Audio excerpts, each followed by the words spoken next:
Hey guys, welcome to the live stream. You all know the deal. Sound check, mic check. Sound check, mic check.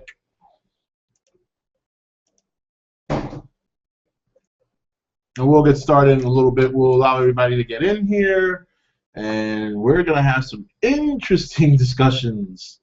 So, yeah. All right.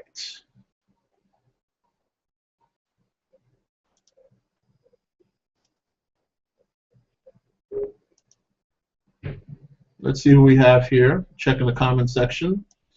All right. Lift off. Yes, yes. The king has arrived this weekend. Boys, you're making some good money, too. So let's see, who do we have here? So once again, guys, I just want to do a sound check, visual check. Once I get an okay from you guys, we'll get started here. Boy, it's been a busy day. I've been out most of the day and been reading the comments and stuff. Very, very interesting. And as you guys know, there is about a 30-second delay between when I ask you a question, for example, and then you guys respond. It usually takes a couple of seconds. So I'm just waiting to hear all the confirmations, and then, like I said, once we get those, we'll go. Wow. You lied to us. Rodin wasn't in the movie. Look at this guy. You lied to us. You lied to us. Gojira Hulis. Oh boy, that's funny. Checkity check. All right, good. Awesome, awesome. King is on loose. All right. Hey, Brian. Welcome. Yo, what up? Thank you for coming aboard. Yep. Is my voice coming in good? Yeah, man, I can hear you loud and clear. Just to make sure, guys, in the comments, let me know if you can hear Brian. What's going on, Goji Sonic?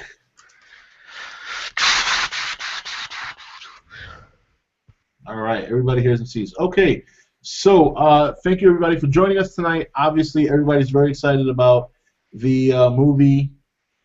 Which movie was that came out, Brian? I can't quite remember. Do you know which one? No, I don't know. I know it had Rodin in it. I know. Yeah. So. There's that. All right. So. What's up, Mark? You were my friend, and you betrayed me, Rob. Disown.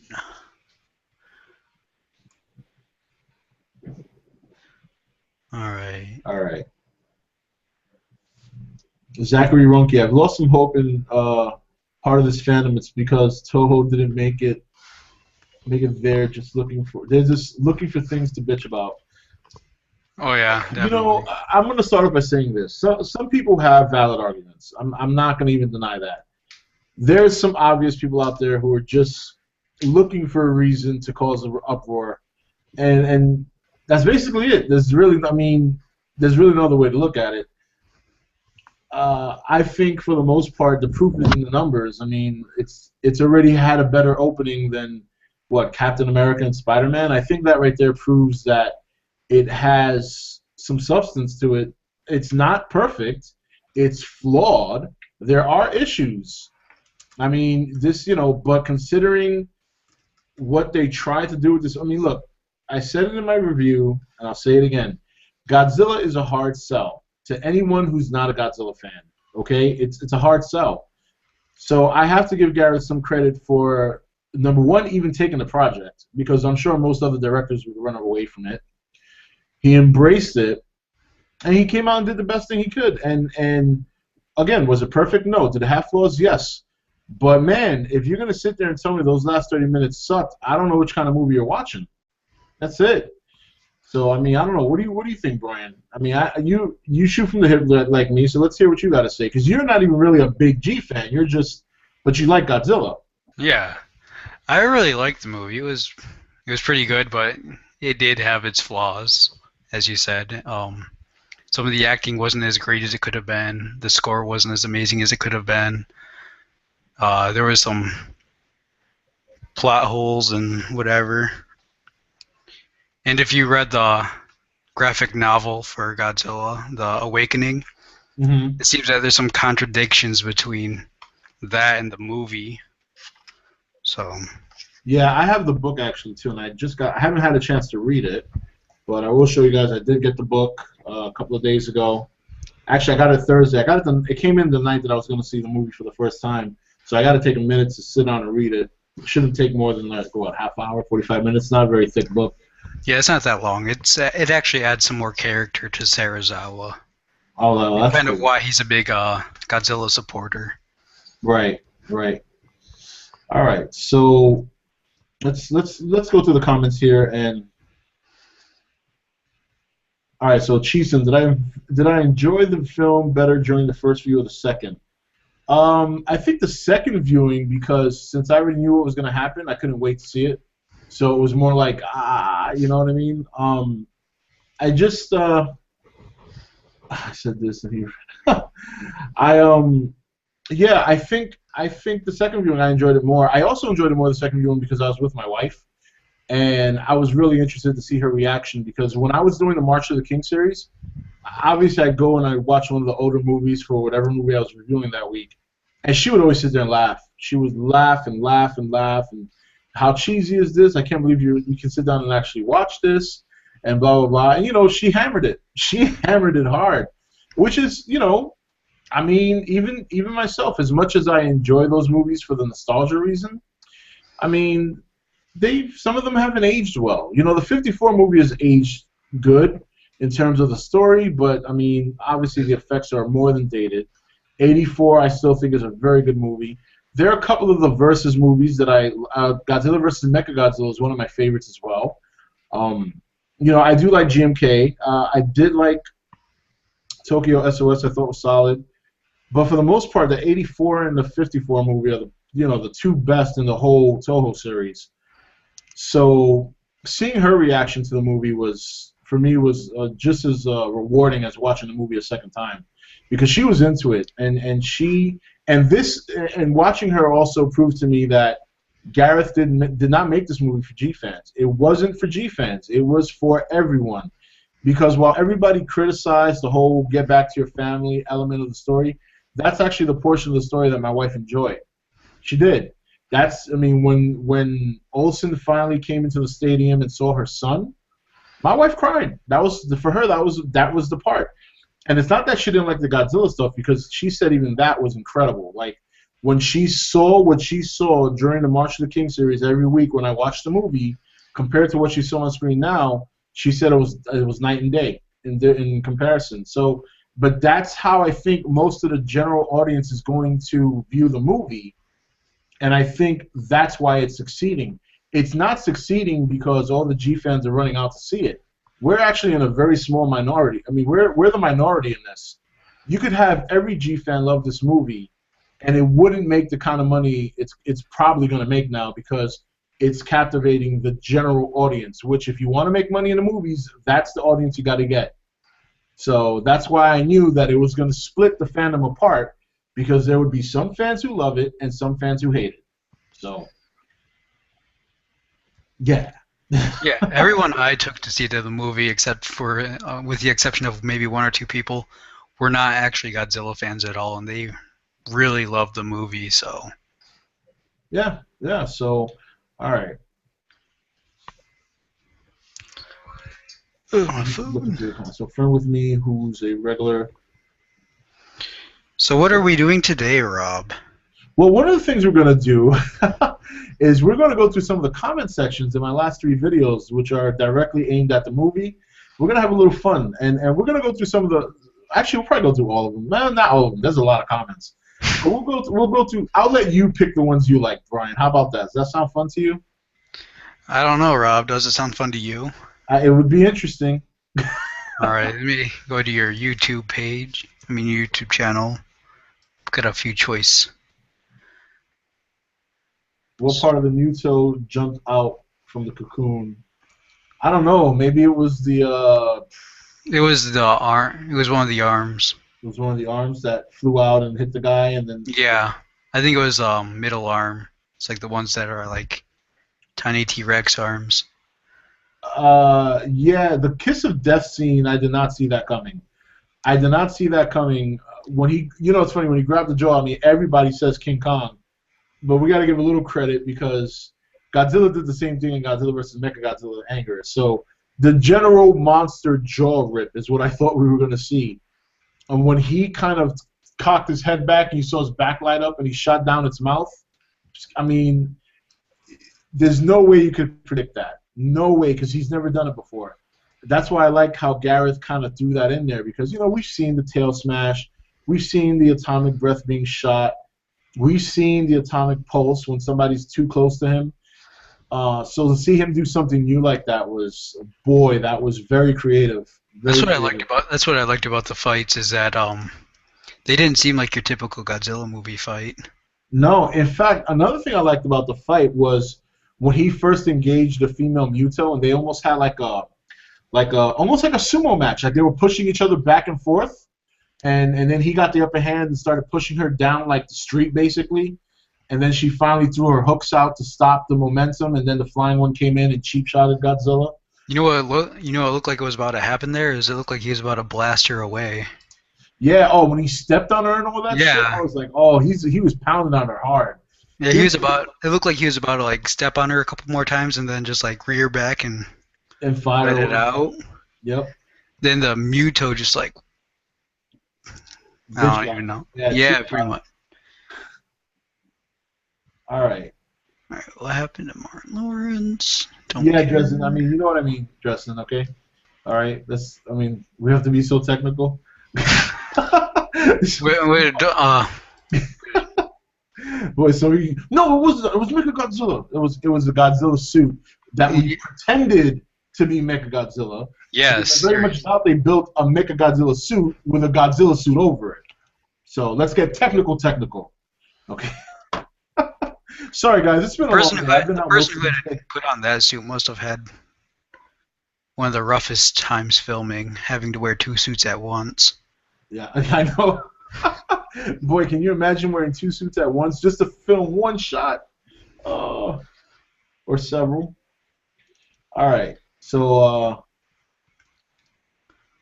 I remember the director saying Godzilla was an anti-hero, but he was a straight-up hero. He was looked upon as a hero. I think they made it that way for the younger audience, but realistically, the humans were the benefactor of him. Like they benefited from what he did, because let's face it, if you're a hero, okay, but you caused the death of probably a couple 100,000 people between Hawaii and San Francisco, I don't think you can be considered a real hero. I mean, let's just be honest here. So, but I see that being said a lot. A lot of people feel that he was the hero, and that's how he was depicted as the hero. Even at the end of the movie, when on the Titantron in the stadium, it says "King of Monsters, our city savior?" ? And that's the idea I think they wanted to convey is, yeah, he saved us, but he really didn't save us because he wrecked a bridge that some cars fell off of. When he came out the ocean, a tsunami that killed a couple of thousand people. He was falling through buildings and throwing Mutos through buildings that I'm sure there were some people still in. So I mean, it wasn't as obvious as people are trying to make it sound. Like I see that argument, and it's like I understand where you guys are coming from, or some people are coming from with the whole hero thing, but I don't think it's as obvious as some of you guys are trying to make it seem. It really wasn't. That's just me. And that bridge scene didn't seem like Godzilla was trying to push through anyways, though. It kind of looked like he was like forced through the bridge. Yeah. I mean, so it's like, yeah, and then getting up and there was another couple of people saying that when he got up from the ocean and the missiles caught his back, that he was intentionally saving the kids on the bus. You know, because he just happened to peek in the bus and see some kids and say, "Oh, wait, these kids are about to get bombarded. I got to get up. Let me block these missiles." So, I mean, it's like that kind of stuff. That's how I see it. That's me. That's my Godzilla is just a big convenience and inconvenience all in one. exact. That's probably the best way to put it. That's actually the best way to put it. So, okay, that scene made my jaw drop. I never dropped my jaw for any movie. That's funny. That scene was awesome. I remember the director saying Godzilla was an anti-hero. We already went through that. Don't tread on me. The movie definitely exceeded my expectations. That's high praise from him. That is high praise from him. All right. So let's see. What else? I hate this delay because I know there's about 500 messages that are going to pop up right now. And here we go. You know, another thing I'm starting to hear a lot that's kind of like bothering me, and it's not about the movie per se, but a lot of people comparing it to Batman. Oh my god, that's what that one chick did. Yeah, I heard that she did it too, but there was a couple other people saying the same thing. And what bothers me is not that it's being compared to Batman. I mean, there is no comparison. If people want to make that comparison, that's fine. I think what bothers me is the amount of people sucking Christopher Nolan's dick because of Batman and not giving the guy credit for all the great movies he did before that. Oh, it's yeah. almost like you're jumping the wagon because he just happened to make a very good superhero series. But I think well, there's a scene that seems like it's kind of ripped out from Dark Knight Rises, though. And this movie? Yeah, in the Godzilla movie, it's which one? The scene where there's like a nuke and they have to push it out into the bay. Oh yeah. I and then the hero is just happens to get out in time. Yeah. But for some reason, I guess it works for Batman, but not for Godzilla. It's okay if that happens in Batman. That's okay. But not in Godzilla. But yeah, actually, I never thought of that way though. I never thought of that. I mean, yeah, it's very similar. I didn't think of it like that either, but then I heard somebody bring it up.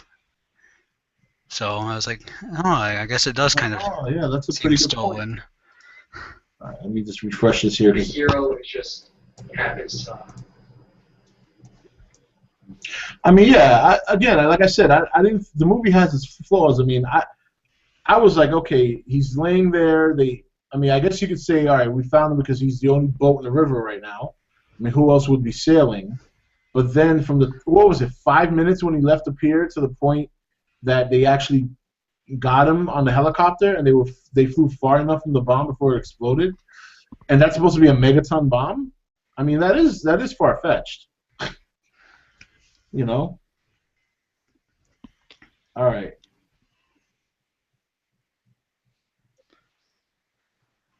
I don't know. Do you know how fast the boat was moving? I thought it had gotten shut down because of EMP. It did get shut down, but I think it got started back up or something because I could hear the motor. Yeah. Brent Timber, are you gonna have guests? I don't know. I mean, I think Goji fan went to go see the movie tonight, so I don't think he's around. And you guys are stuck with me. Yeah, it's Brian and me. They cut the scene with the commander saying a speech about the Halo jump, the scene where the Mutos blow smoke and out the tunnel. Also, the scene in the teaser where Godzilla roars in the smoke. Okay. Yeah, I mean, you know, we knew that. I mean, we knew that not every scene in the trailer was going to be in a movie. That shouldn't be a surprise to anybody. That happens more often than people might think. Yeah, it happens actually all the time. Dark Knight Rises was crap anyway. How did you feel about the movie slightly focusing on the Mutos more? I actually like that, and I'll tell you why. I said this way back when. The magic show is going to be the Mutos. It's not going to be Godzilla. I said that a million times. I think that's why they were showing more Godzilla in the trailers and in the commercials than they were the Muto. And I was fine with that because you know what? That's an original design that I think they should be proud of, and they should showcase it. Uh, you know, I'm not disappointed with the amount of time we saw Godzilla. I mean, did I want more? Of course I did. Am I disappointed with what they gave us? No. And I know some people are, and some people have a right to be upset about like the cuts. I did think they went too far with that. I will acknowledge that. I think they went too far with some of the cuts. Like building it up to a moment and then they cut it off. It was comical to me in a sense because It was I knew funny that the first couple of times, but after that, it just yeah, kind of got annoying. I think the airport scene should have been the limit. I think right there they should have let him duke it out in the airport for a good couple of minutes, and then go to news footage. But this is a sign of a rookie director. It's only a second movie. This is the first time he's big budget, and he went a little too far with the teasing, but. Some people are just so pissed about that, and I understand that. I can understand that. I was kind of like, whoa, wait, what happened? But I still liked the flow of it. I still liked the build up. But I think right there he should have stopped, cut people some slack, let it show for a little bit, and then go to the news footage, and then carry on from there. So I wonder if they're going to do that with the Blu-ray or the DVD, if they're going to extend that scene a bit more. Well, yeah, that would. I hope they do. I hope they do. Somebody said that they did confirm there was going to be a director's cut. I can check real quick. Yeah, I don't know if that's official. I just heard people talking about it. Thomas told the CEO at Legendary, said that it's up to Gareth whether or not he does a director's cut. Yeah, well, let's see. I mean, I hope he does. He might listen to what people are saying, and then use that to make his corrections in the director's cut. I don't know. Whatever he decides, I guess it's his movie. Most of it wasn't really exactly entirely his fault. It was mostly the editorial team. Yeah. Godzilla killed less people than Man of Steel. Well, let's also give some credit to the Man of Steel enemies who also had no regard for human life. It wasn't all Man of Steel killing people there. I mean, I don't know. Do we have a body count? Come back with a body count, and then when you come back with conclusive evidence, then we'll determine that. I paused the movie and counted every single body that was killed. Yeah, I'm vaping. All right, let's see. Epic Nolanized blowjob. All right, so I'm on Box Office Mojo right now. It looks like the movie made about 81 million and 81.5 million so far as of May 16th. 81.5 million as of last night? Yep. Oh, so it didn't beat Captain. Did it? Well, oh no, wait. Captain America's Friday was a 36 million, wasn't it?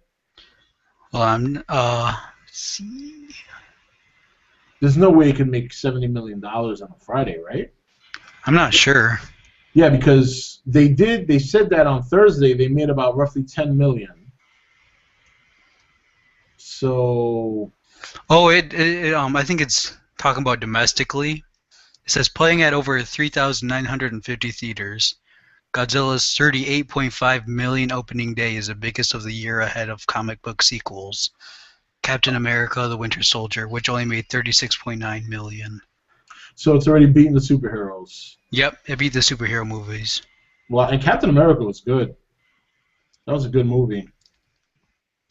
The only movie that might beat it this year I can see is either Interstellar or X-Men.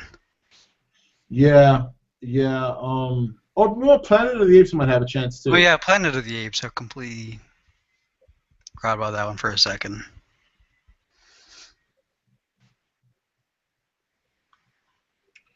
The skeleton they found could have been another Godzilla that died long ago. Yeah, I think they didn't look like Godzilla, like a Godzilla skeleton to me, but they didn't specify what it was, but they specified it was amongst one of those ancient creatures. Yeah, that's all I heard from it. That's kind of like how they made it sound. All right, so let's pick a comment. Did you find anything interesting yet? No, not We really. need a couple more minutes. Yeah, I'm gonna check out your Wow, this thing most jumped really quick. recent. Do you think they will show footage full screen for the Muto in Vegas? Full screen, and then when Godzilla fights Muto in the airport. I guess you're asking if they'll show that on the Blu-ray full screen instead of the new. I'm guessing that's what you're asking. Zombie custom maps. I don't know. I guess that's up to Gareth. I'm sure they have footage of it. I would be. I would. I'm guessing they would have footage of that stuff. Whether or not he decides to put in the effort to throw it in a Blu-ray, in a DVD rather, that's up to him. I mean, that's what Thomas Tull said. So it's all up to Gareth at this point. I'm pretty sure he's going to make his decision based on criticism. Like, obviously, a lot of people are saying they would have loved to have seen that extended that scene more. So if he has footage of it, maybe he'll throw it in the director's cut, or maybe he'll throw it in a deleted scene. So only we'll just have to wait and see on that one.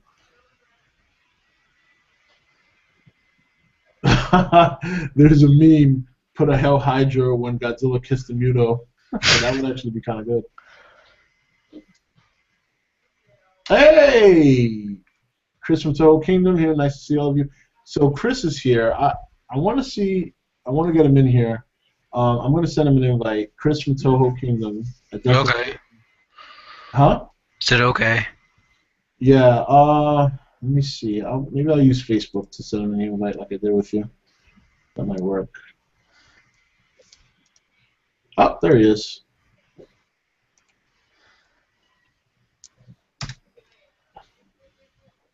All right, so I just sent him an invite. So Chris, I just sent you an invite through Facebook. All you got to do is click that link, and I don't know if you want to use your webcam, you can. If not, it's up to you. And then that's it. Should be good to go. And plus Google Plus, but I think he knows that already because I told him that a couple of weeks ago.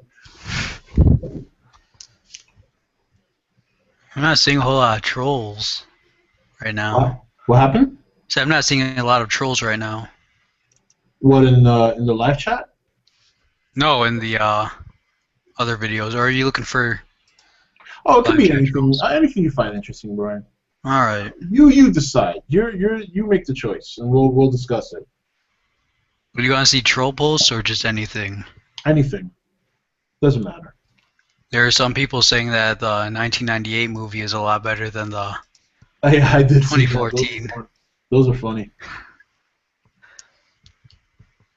Those I think are kind of troll comments. Not to say, I mean, if somebody really thinks that the '98 movie was better, There might be a few. I'm sure there's some people who are genuinely mean that. It shows more Godzilla, therefore it's better. Yeah, exactly. Rob, did you get teary-eyed when Sandra Brody was killed, and when you see young Ford looking at the destruction of Janjira power plant in sadness? You know what? I didn't cry at that part, but I have to admit, even though I've seen it a million times in the trailers, it still had a good impact because there was some small things they didn't show in the trailers. For example, when a lot of the doctors hit the door and they were kind of crying out in pain, and you could see the radiation, and that was pretty impactful because I didn't expect it. I didn't expect to see it. So, and then, all right, Chris is here. And then, and I want to get, after I finish this, I want to get Chris's take on the movie. And then when she hit the door and they just kind of looked at each other, so I thought it was still impactful, even though we knew what was going to happen, because there were small little things that we didn't see in the trailer. So Chris, welcome aboard. Just so you know, your mic is off. I don't know if you have it set up yet, but just chime in when you're ready. I'll wait for you to set up because I know you're probably setting up.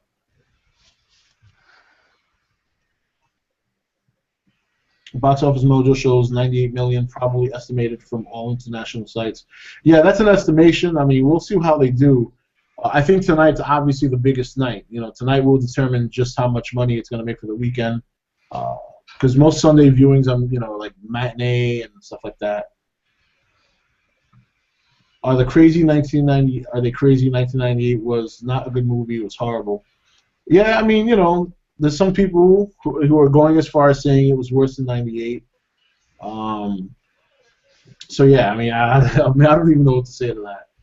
Uh, there are some people who like it that much, and then that's fine. That's I find it a little hard to believe, but hey, everybody, different strokes for different folks. Let us all just stop. Hold on, I want to see what this is here. Let us all just stop mentioning the 98 movie. Yes, we all know it's terrible. We'll let it die. I hope Japan would like the movie. Godzilla's finishing move is one of the most memorable moments of the franchise. In my opinion, I agree with that because it's never been seen before. He's never done that. So, oh, we lost him. Okay, hold on. No, he had a reboot. Okay, all right. So Chris from Toho Kingdom's going to reboot. He's going to rejoin us, and we're going to hear his thoughts on the movie. I will not dare try to pronounce his last name because I don't want to butcher it. So a lot of you guys know who he is. And I'll let him do his thing when he comes back, and we'll hear what he has to say.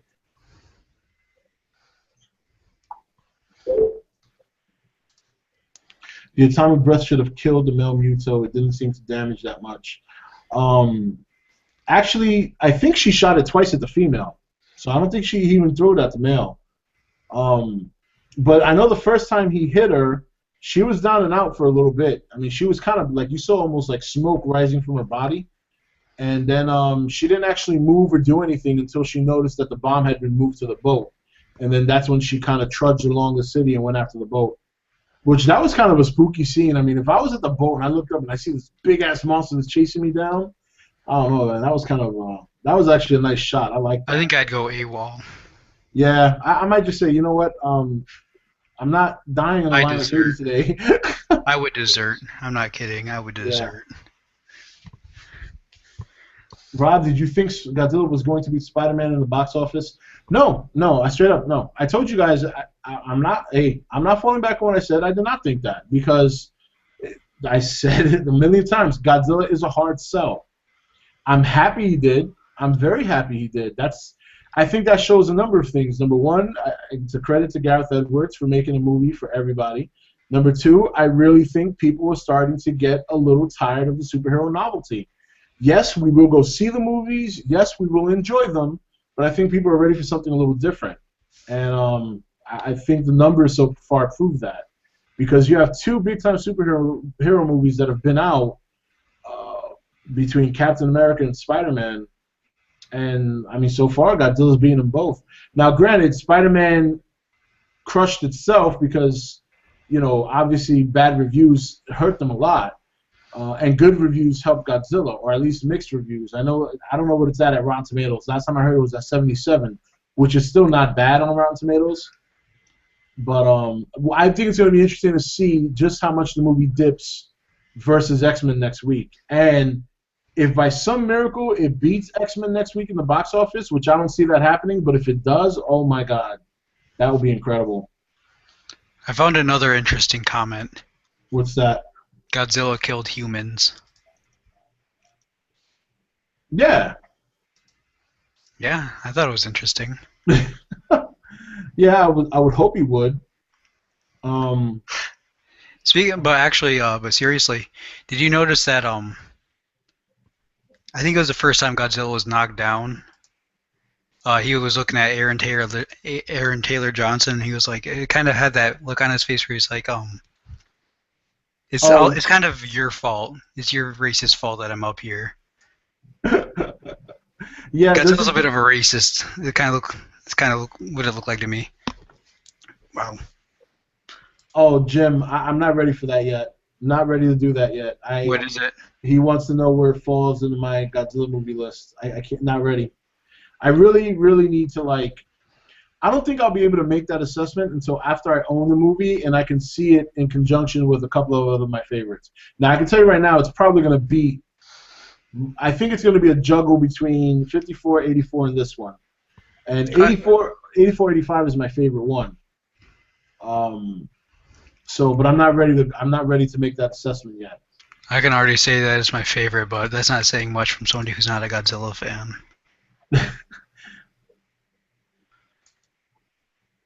Wasn't Bagan and Rodin's performance wonderful in this film? Oh, absolutely. I thought Rodin. See, the thing I loved about Rodin in this movie is that Rodan stole the show.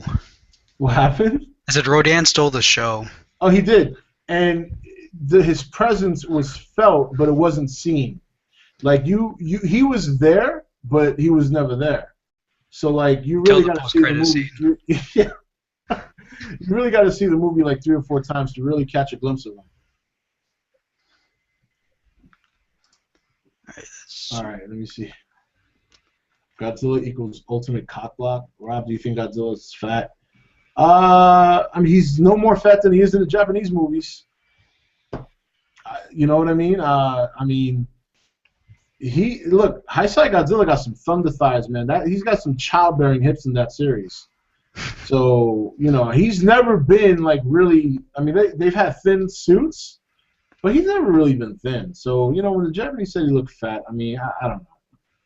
I think that was like one person who said that, or 2 people, and it got blown out of proportion. I don't even think like the vast majority of Japanese people thought he was fat. So, yeah. I don't think Godzilla was outmatched. He was outnumbered individually. I think Godzilla handled him pretty well. But then they tag teamed him. That's when he had trouble. Yeah, I agree with that. He one-on-one, I think he would have trashed him. Although I gotta say, the Flying Muto seemed to give him a harder time. The Flying Muto, as small as it was compared to, and honestly, it wasn't that small. Now that I saw the movie twice, I'm like, he really ain't that small. I mean, he's smaller than Godzilla by far, but he ain't that small. And I thought he gave Godzilla a lot more trouble. The reason why I think that is because female was more concerned about the nest. Right. Yep. I thought the movie should have been called Muto because we got more of them than Godzilla. I mean, yeah, that's another common what's the word I'm looking for? Complaint is that due to high volume. Yeah, that movie King Kong, we see more humans. We might as well call that movie Humans.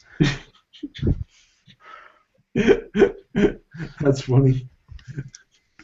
Monarch is Hydra. Oh boy. Did I like the male Muto's death? Yeah, I thought his death was unexpected too. I didn't think him being smashed into the building would kill him. But then when you see a big piece of concrete sticking out his head, I'm like, oh yeah, he's not going to be coming back for anything. Then Rodan was the best part. Oh man, that's funny. Chris, I'm still laughing at the Mothra leading to Muto army. Oh yes, you know what, Chris Leonis, thank you for bringing this up. So this is something I want to address real quick, because I'm starting to see it in the comment section too, and the videos. So apparently there's some people out there that believe, I guess, that certain other versions of the Godzilla movie in Asia, I think Korea or China, some people say. Select Asian theaters. What happened? Select Asian theaters. Select Asian theaters. Ladies and gentlemen, welcome. Chris has made it back. Chris, can you hear us? Yeah, I can hear you now. All right, Chris. I had a reboot. I'm sorry. I apologize. Welcome aboard, buddy. How are you? I'm all right. All right. Still have a lot of catching up to do with all this Godzilla stuff. I can imagine. So I don't want to waste any time. Chris, I'd like you to take the helm here. I want to hear your thoughts on the movie. Please introduce yourself to the crowd. I said that I wasn't going to attempt to say your last name because I didn't want to butcher it or offend you. So I'll allow you. I'll allow you. Okay. It's Mirja Hungir. I guess that's the best way to say it. I don't know. You're probably looking at the icon I have. That's Haru Nakajima. I put my sunglasses on him and got him to do the devil horns. Oh, nice. So I've been friends with him for a few years, so he did it. So that's awesome. That's awesome. So, what do you think of the movie? It's really good. I liked it. I did my review up on Toe Kingdom, and more people cared about it than I thought they would. I just kind of, when I work for that site, I just do my work and then hit send and go about my day. I don't really think about it, and it's weird seeing the reactions that people get, and especially with all the press and everything. There's like so many press outlets have heard of Toho Kingdom, I did the press junket, and various magazines and stuff asked me who I was with. I said Toe Kingdom, and everybody had heard of the website. It's Oh yeah. bizarre for me. So Well, it's obviously a very, very popular website. I mean, I've heard about it ever since I started doing the whole YouTube thing. It's always been a reference for many viewers. So I know you've probably heard some of the response. I mean, the general consensus seems to love the movie. There are some people who do not like the fact that Godzilla wasn't seen enough. Like, how do you feel about that? Do you think that he showed enough of him? Do you think maybe there were some parts he could have just kind of given us some more, or? well, it creates demand for a sequel for sure. I, Um, the thing is, it was meant for fans to enjoy, but it wasn't created for them. This film, it was meant for the non-fans, and if you look at the box office numbers, everything else, they've responded to it. So that way of thinking, that experiment seems to have paid off. I think so. I think so. And what did you? I need to hear your thoughts on the Kiss of Death. Yeah, that was really surprising. I told Gareth, I said, well, that was a really nice fake out, and because we did, I've seen this thing like 3 times. First time was like this super secret screening in Hollywood at the TCL Chinese Theater, and that was on May 1st, and they just really said, you say anything online, whatever, will kill you, so you can't say anything. And then a week later, it was at the world premiere, and so that was cool. But I don't know. I'm sorry, my train of thought's leaving me for a second here. I'm trying to find the so I can see everybody's questions too. I'm trying to find the live stream. But yeah, that was really surprising. It got good responses all the way through. Every screening I had been at, which is really pretty cool, I thought. So now I got an interesting question for you, Chris. Now, for those of you guys who don't know Chris, I know a lot of you guys on the Nation do. Obviously, as you can hear, he's very heavily involved with Toho Kingdom.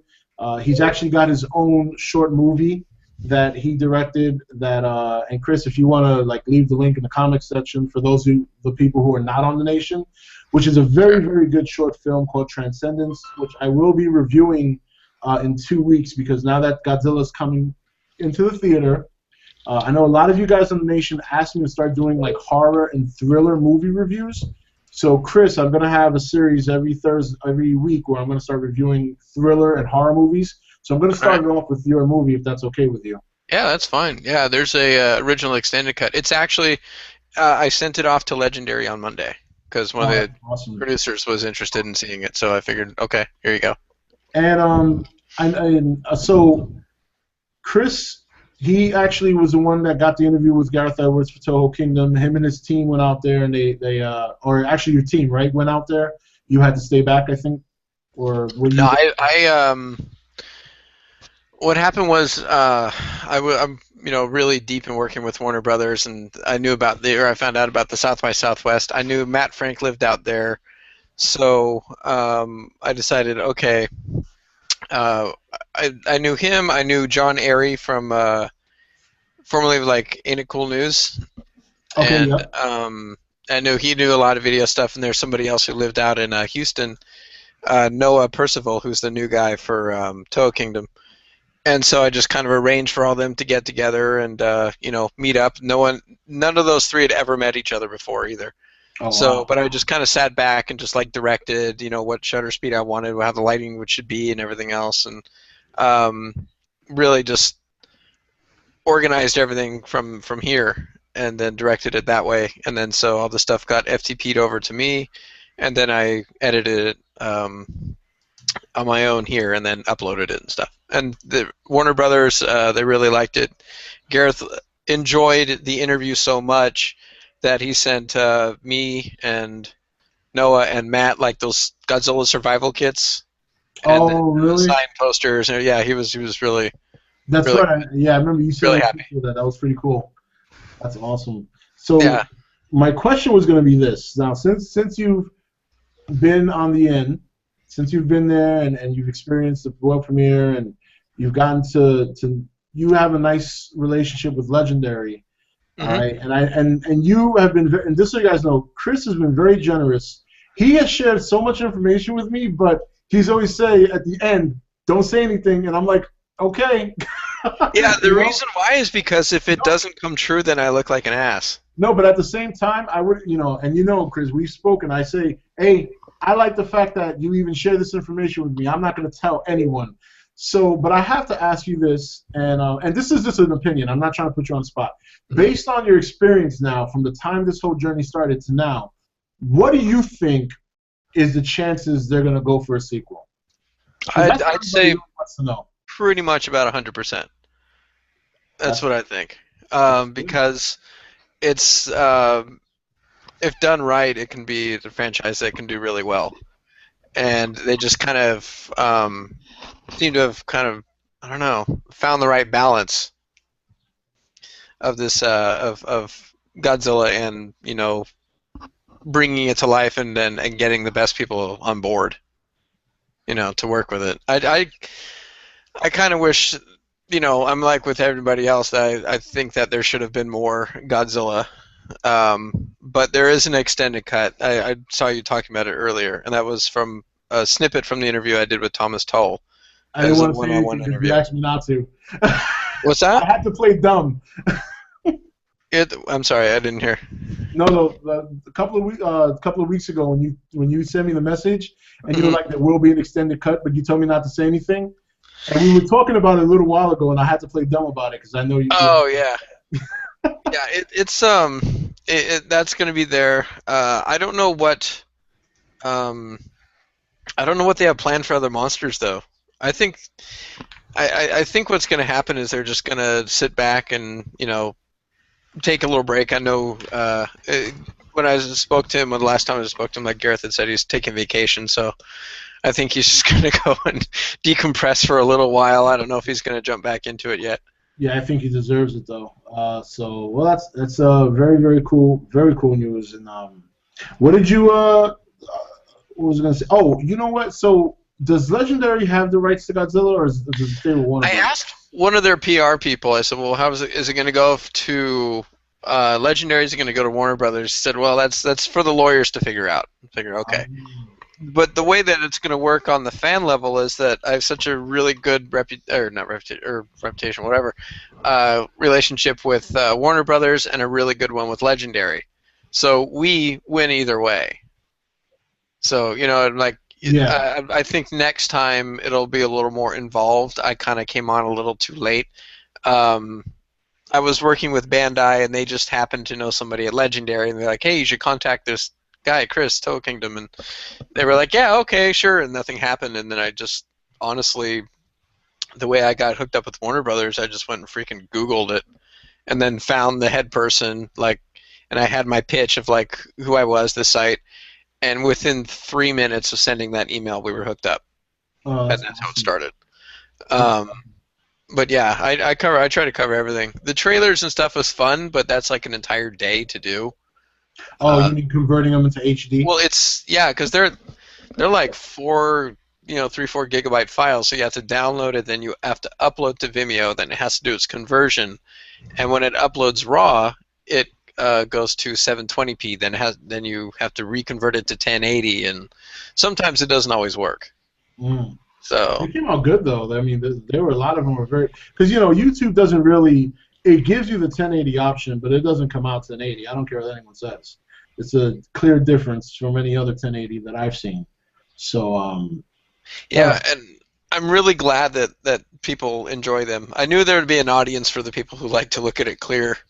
It doesn't get the numbers that YouTube does, but that's good from what I understand, because Vimeo will start messing with you, even though it's approved by Warner Brothers and gotten straight from them. They still try and find a way to take it down or something, from what I understand. Right, yeah. So I'm kind of happy it kind of topped out around 5,000. GodzillaMovies.com was carrying one of them for a while, and other people, it's like the launch one, and everybody went crazy over the launch one, and so that's the one that has the most views. Oh, some kind of top on around 5 or so. Are you talking about g/m.com? Yes. Godzilla Movies. The website that shall not be named. Oh. I don't know. I tell. I mean, they But do what they do, but you I did mean, it good because you're a professional. I I'm not, so tried I to can. say like, hey, look, companies don't like it when you post leak stuff, and Yeah. whatever. I mean, the No, guy's yeah, a fan, and that's cool. So yeah, he runs his site his way, and then we do our thing. So yeah. So let's see if anybody.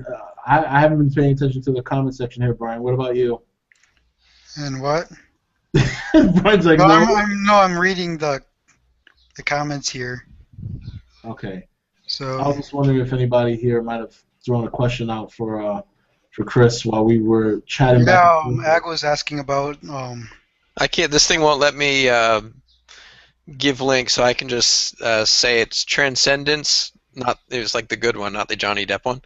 Transcendence hyphen movie.com, and there's an extended cut which isn't up on the site yet. All right. So Awesome. So let's see here. Me, Twitter, something about Mothra they were about to talk about. Um, I think I'm more delayed than anybody here because some of the comments I'm seeing are not the same that were before. Oh, here we go. Legendary has some balls. They are the ones who pick up these great directors to pick up a franchise suffered, like Batman, Superman, and now Godzilla. Yeah, they must have good recruiters. I mean, they have picked up great directors in the past and have really brought some movies back into the fold. That's a good point. Chillaxin Holmes. Rob, what did you think of the soundtrack of the movie? I thought the soundtrack was fine. I mean, it wasn't. I mean, it's not something that I'm gonna go rah rah about, but that doesn't mean it's bad. I think I was just too involved in the movie to really pay attention. Like I knew the music was there, but I wasn't focused on it like I was the movie. I do have the soundtrack. Now that I've seen the movie, I saw the track listing, and damn, thank God I never saw the listing. That was a spoiler if there ever was one. Whew. Yeah, that soundtrack. It took me a bit to get it because, like Warner Brothers, they said, "Yeah, we're gonna mail it to you." I figured, okay, and then it like never showed up, and we were having problems with UPS people in the area, like packages getting delivered to the wrong houses. Right. And I told them, I said, "Look, it hasn't come yet." So they had someone drive all the way out from the studio to drive to my house and then hand deliver it to me. I'm like, Jesus, okay, thank you. Awesome. I guess I mean that was really flattering, but Yeah, well, I also guess they figured that the sooner you get it in your hands, the sooner you can share your thoughts and get people to either listen to it or yeah, I was gonna get it for review, and then Anthony, the site owner, he went and posted the review up on the site. I'm like, well, okay, I guess I just have a free soundtrack now. I didn't have to do anything. yeah. But yeah, I'm just trying to. I still have to transcribe Ken Watanabe's. I did one-on-one interviews with him and Thomas Tull. Oh, And that's awesome. Watanabe, he like when you record these interviews, you're not allowed to post the audio at all. So I mean, it's just you can't do anything. So and that kind of sucks because he was doing impressions of the Godzilla roar and everything, and he was just like the really? happiest guy in the world. I'm like, crap, I can't post this. And so when I chop them up, I'm gonna have to chop them just into questions and answer because on both of them they kind of led to just normal conversations like hangouts and stuff, and that's not really interesting for people to read. Yeah. So, but I know Thomas Tull. I think they're gonna get Legendary to kind of support like G-Fest and stuff. I think, they're really wanting to kind of do a lot more fan stuff, from what I understand. Yeah. So that's the right company to have this franchise. Oh yeah. Oh, I think so. They obviously took it very seriously. So somebody here asked, and I think this question's for you, Chris. Was do you think Toho will continue making Godzilla movies, or do you think they will leave this in Legendary's hands? I don't know. I'd like for them to make their own movies as well. I think there's room for both. Because they can crank those out once a year, and then Legendary can do theirs every 2 years. It'd be a nice little trade-off, one a year, but then it would kind of be like Call of Duty, where it's just saturated. You know. You know. Yeah. I know the Shinichi Mikasa, who does the suits and everything. He designed Fire Rodan and stuff. I know he'd like to go back to doing some more Godzilla stuff for sure. That's awesome. All right, cool. Let me refresh here. I hate this delay on Google Plus and those live streams. It's always like a 30-second delay, but I find it to be longer. Yeah, it's the only way I can hear you, but then I hear myself. I'm like, okay, I don't know what's going on. Yeah, exactly. Legendary's a geek's best friend. Someone had asked if I'm going to change the site layout. That's not up to me. I'd like it. I've been wanting to change it for a long time, but Anthony runs the site and has it look the way he wants it to, and he's looking for somebody to kind of go through and do a revamp on it, but it's, since nobody on the site gets paid and it's all labor of love stuff, then I guess he wants it to go that way. Right. So, good luck, dude. All right, so actually, before you got here, Chris, we were going to get into I was going to address something, and I'm sure you've heard this too. So apparently there's been this quote-unquote, and I know it's crap because I read about this about a month ago, that certain versions of the movie out in Asia and select theaters have a post-credit scene, and if you haven't heard this, you got to listen to this. Mothra flying with a legion of Muto was the post-credit scene. It's already out in Asian markets, and there's someone from South Korea who'd already seen the thing and said that's bullshit. So I wouldn't. No. Yeah, it's. And plus, yeah. it would change the dynamic of the movie. And Edwards has already said he doesn't. He doesn't like post-credit sequence. Yeah, and I remember seeing that in an interview too. So you guys who have heard about that story, the post-credit scene with Mothra and a legion of Muto. That actually, I read that article a month ago. The person who wrote it on that website actually edited the date for yesterday. So yeah, exactly. It was written by a staff writer. What happened? It was written by staff writer. There's no name, just staff writer. Yeah, exactly. So this is. I didn't think there would be any more bullshit after the movie release, but not even a day later. So funny. Post-credit Mothra scene, Gigantus, that was a story that's been rumored. In fact, it's catching fire quick because people have already been commenting about it on my videos, and I'm looking at it and I'm just shaking my head. And I wish I could post my Godzilla facepalm meme because it's just so funny. So, can you post videos to this? No. I'm sorry, photos? I don't think, I could share my monitor so people can, and that's how I would do it, but that kind of takes time and the quality doesn't come out that great. I mean, it's cool the way they have this set up, but this still needs kind of a lot of work, especially with this delay. Oh, okay. High Flyers Tag Team wants to know, Chris, if you liked Smash 3. Did you get to play the mobile game? Yeah, I got it the day before. It can be kind of frustrating. Like if you die, like the military can really screw you up, and if you connect the little hearts or whatever, like 3 at a time or something, then it gives you a little bit of power, but then you get shot and it gets taken away, so it's like a wasted move. I don't like the fact that you have to pay for it, the pay to play. I figured it would be worth it if you can just, here's $5 and just give me the game. As weird as it sounds, I do like the music for it. It's not that bad. It's not generic. They actually tried.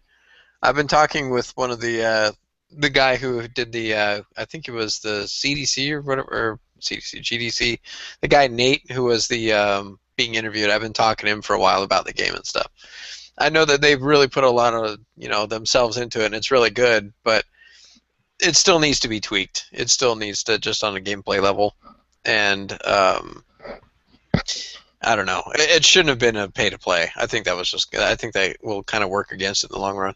Yeah, especially like when you get to the parts where it's timed, and you're almost forced to buy something because 2 minutes is not enough time to get through. I think it was level 7 or 8 I got up to, and you had 2 minutes to destroy everything, and it just, after the first fight, I was down to 30 seconds, and the only way I could possibly continue is if I bought more time, and I'm like, all right, that's enough for me.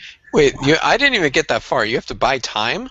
Yeah, you get to stages where you have a 2-minute time limit to get through the whole stage, and which is not enough. It doesn't matter how strong your combos are; it's just not enough. And the only other option is, I think I don't know if it's necessarily buy time, but you have to buy like boosters that will double your tiles, which will, because some tiles give you like 4 seconds. Hmm. It's still not enough. But if you buy a booster, you can double that.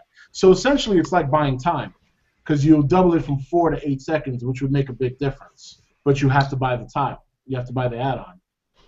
Wow, that sucks. Yeah. Yeah. Okay, see, I didn't even get that far. I just was playing it, and I don't know if I'm going to do the review on it. I mean, because I have so much stuff, I've got it for review, but I'm like, I have so much to do, I might just pass it off to somebody else on the site.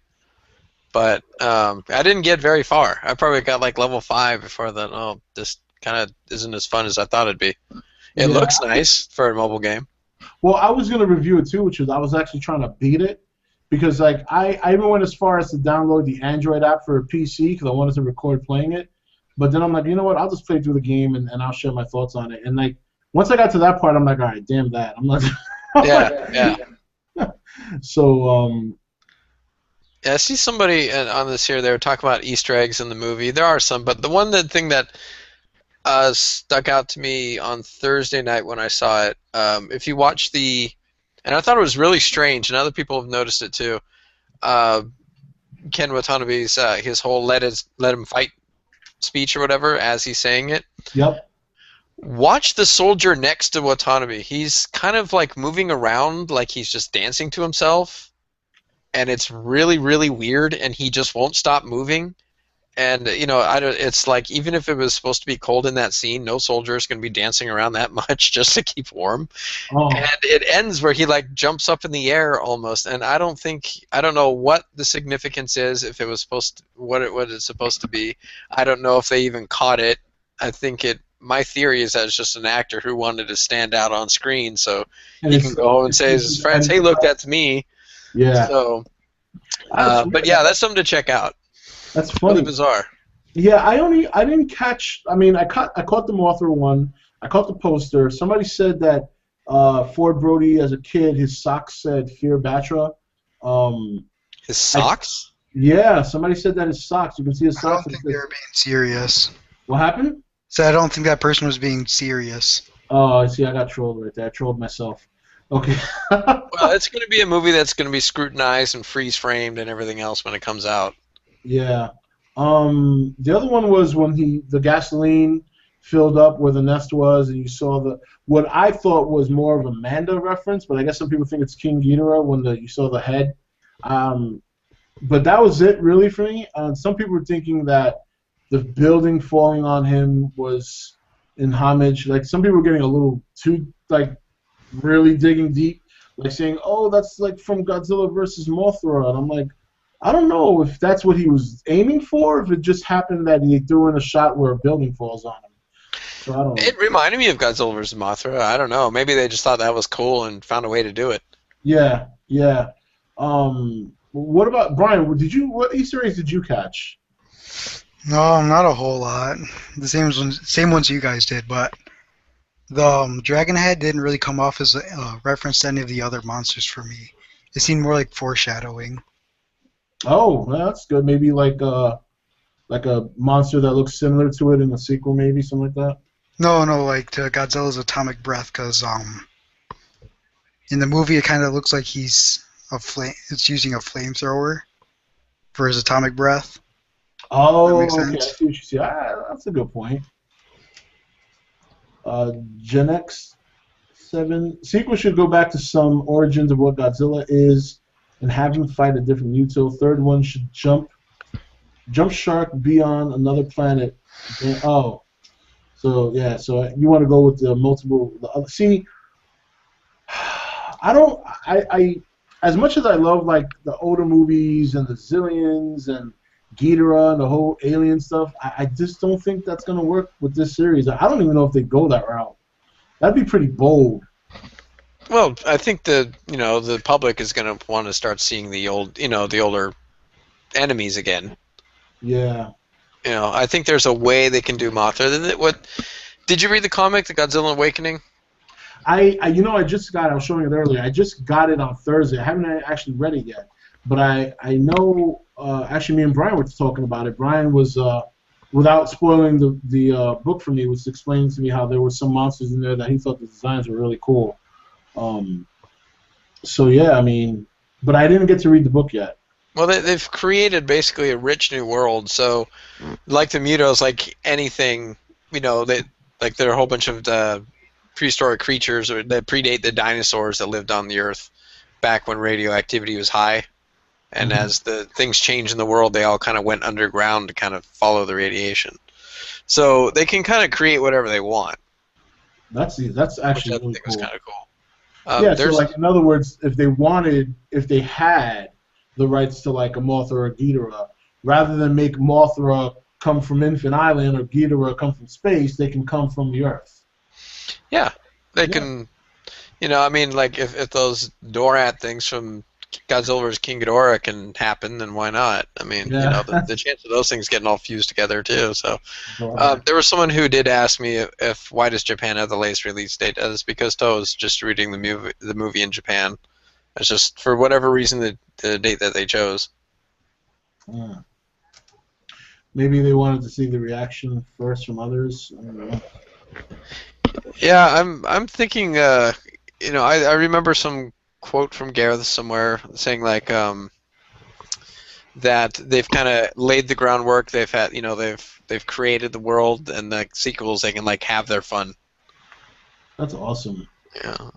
Yeah, I do remember him saying in an interview that there were some things he wanted to put in the movie that he couldn't, but he's gonna, if there's ever an opportunity, he'll save it like in his pocket. Like he even made the gesture to put something in his pocket for later. So that'll be interesting. But yeah, he definitely did a good job creating the world, and it definitely I really got the feeling like he was, I don't want to say that he was setting up for a sequel, but boy, he really made people thirst for more Godzilla. I mean, even after the movie, like people, whether they loved it or hated it, they want to see more. Yeah. So it's like he succeeded in really making people want more. Like just like tease the hell out of people. Yeah. Yeah, that was the smart way to go about the movie. I'm glad that even though this movie has been a lot of work for him, from what I've seen, from what he's told me, like he still kind of has a sense of humor. When I was at the press junket thing, I saw him in the lobby and talked to him for a little while, and he was like, yeah, he and a couple other guys from Legendary, they showed up like a day early, like on the Friday, which is like on the 2nd, and they went to go see Bryan Cranston's play and stuff, and afterwards they all kind of went out down to Times Square.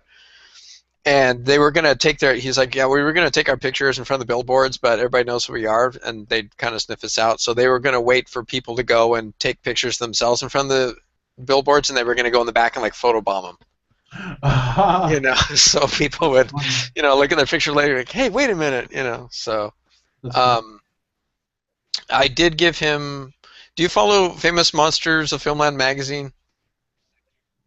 No. Okay, I did this shot about 3 years ago, and it got printed and everything. It became, I guess, for that magazine stuff, it became this famous photo. But it's Haruo Nakajima sitting in a chair, and he's looking at the original King Kong armature that they used to make the 1933 movie.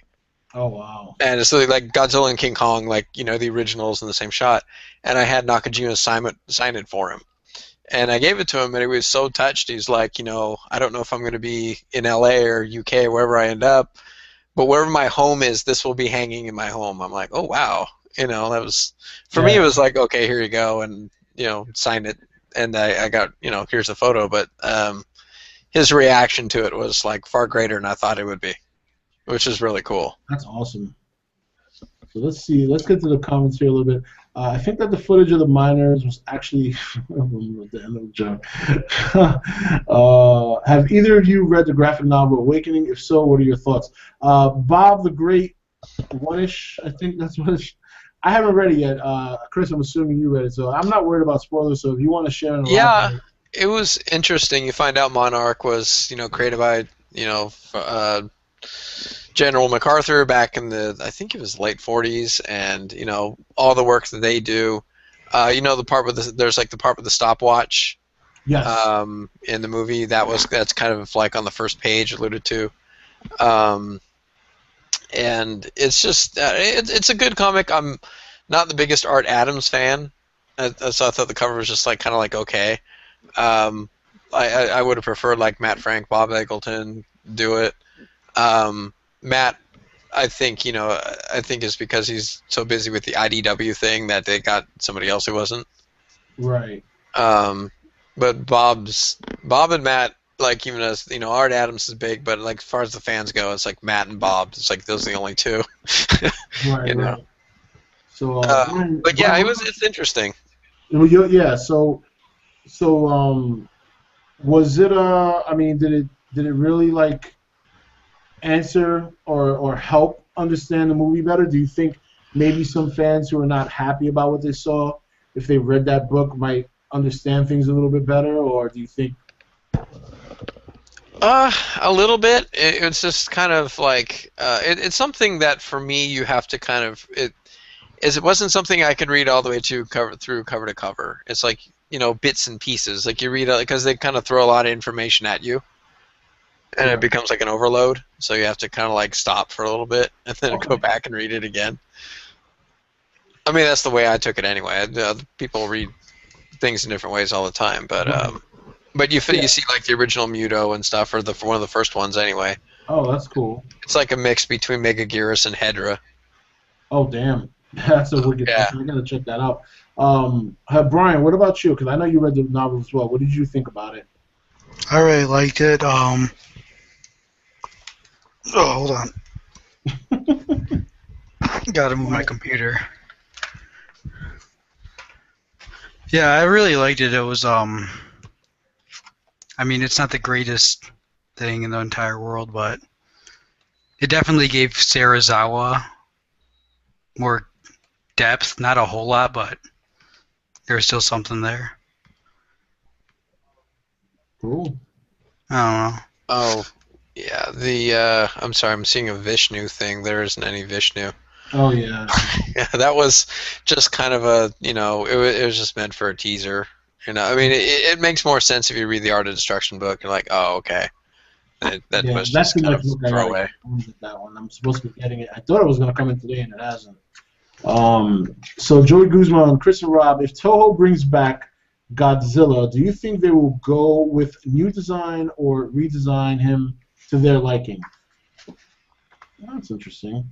I don't know. Toho approved this design, so it wasn't like Legendary came in and like forced their hand or anything.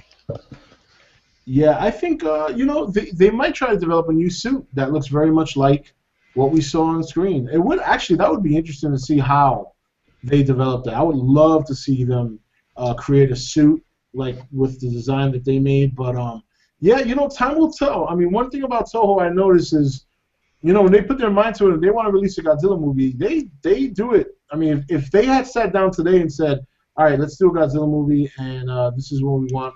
This is when we wanted to come out. Like within a year, you'd see one. So, I think time will tell. We'll see eventually. There's actually someone who's making a suit out of the design from the movie. The Nautilus one, that's my friend Sean. Project Nautilus. Oh, that's cool. My friend Sean's doing that one. He's very proud of it. He got interviewed, I think, on TV in Puerto Rico last week, I think. That's awesome.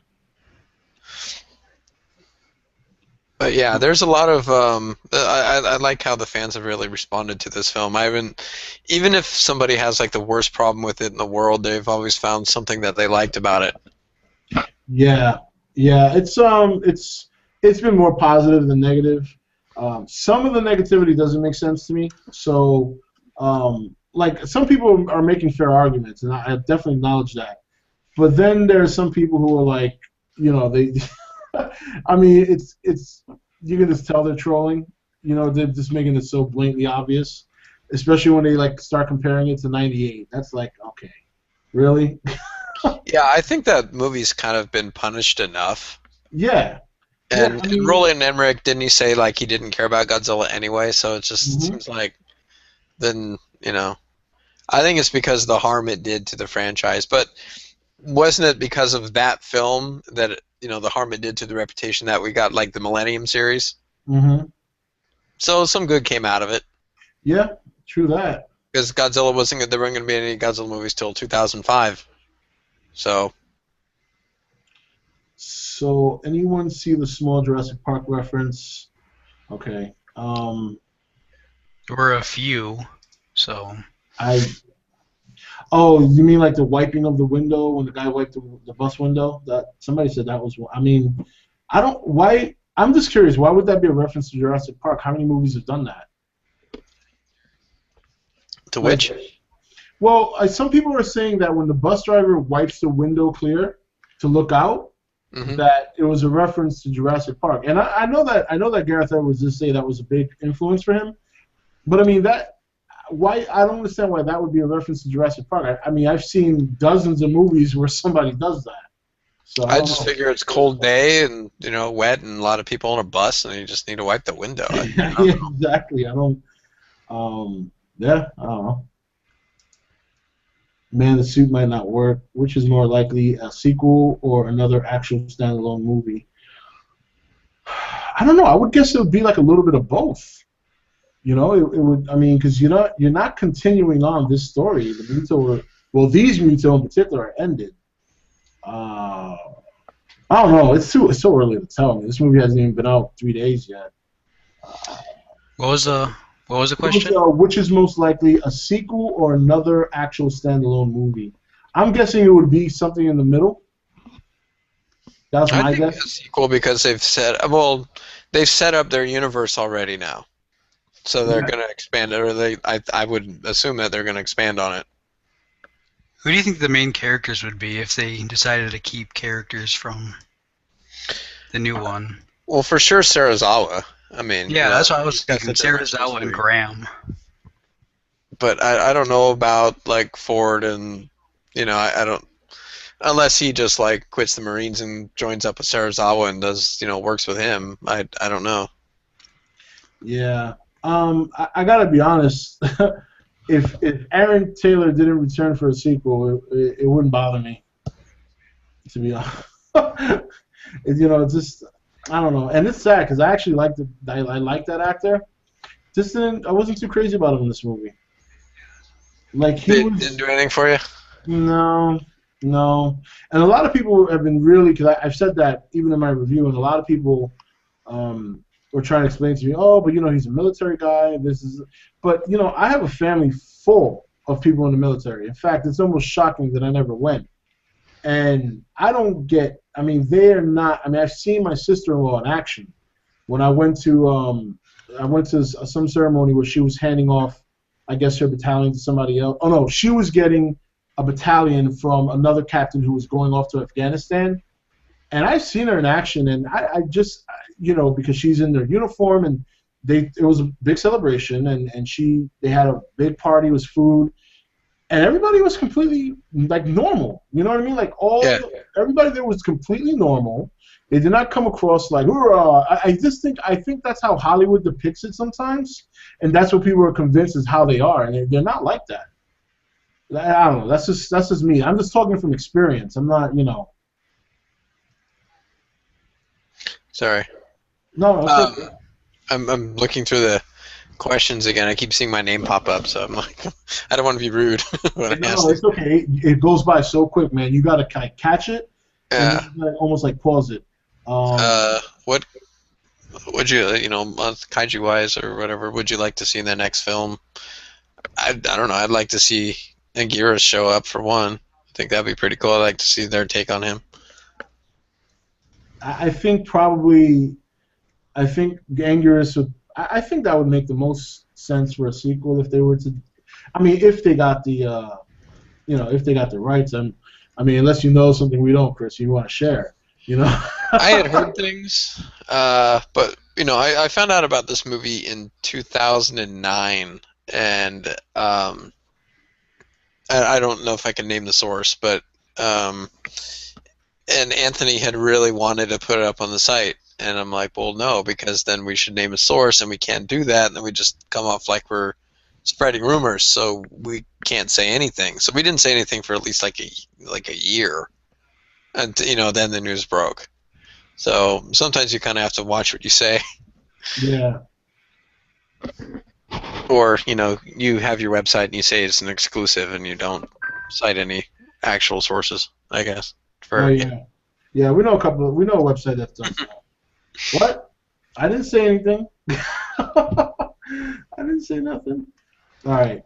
So, Angerus, 2 Megalon Easter eggs. I didn't see any Megalon Easter eggs.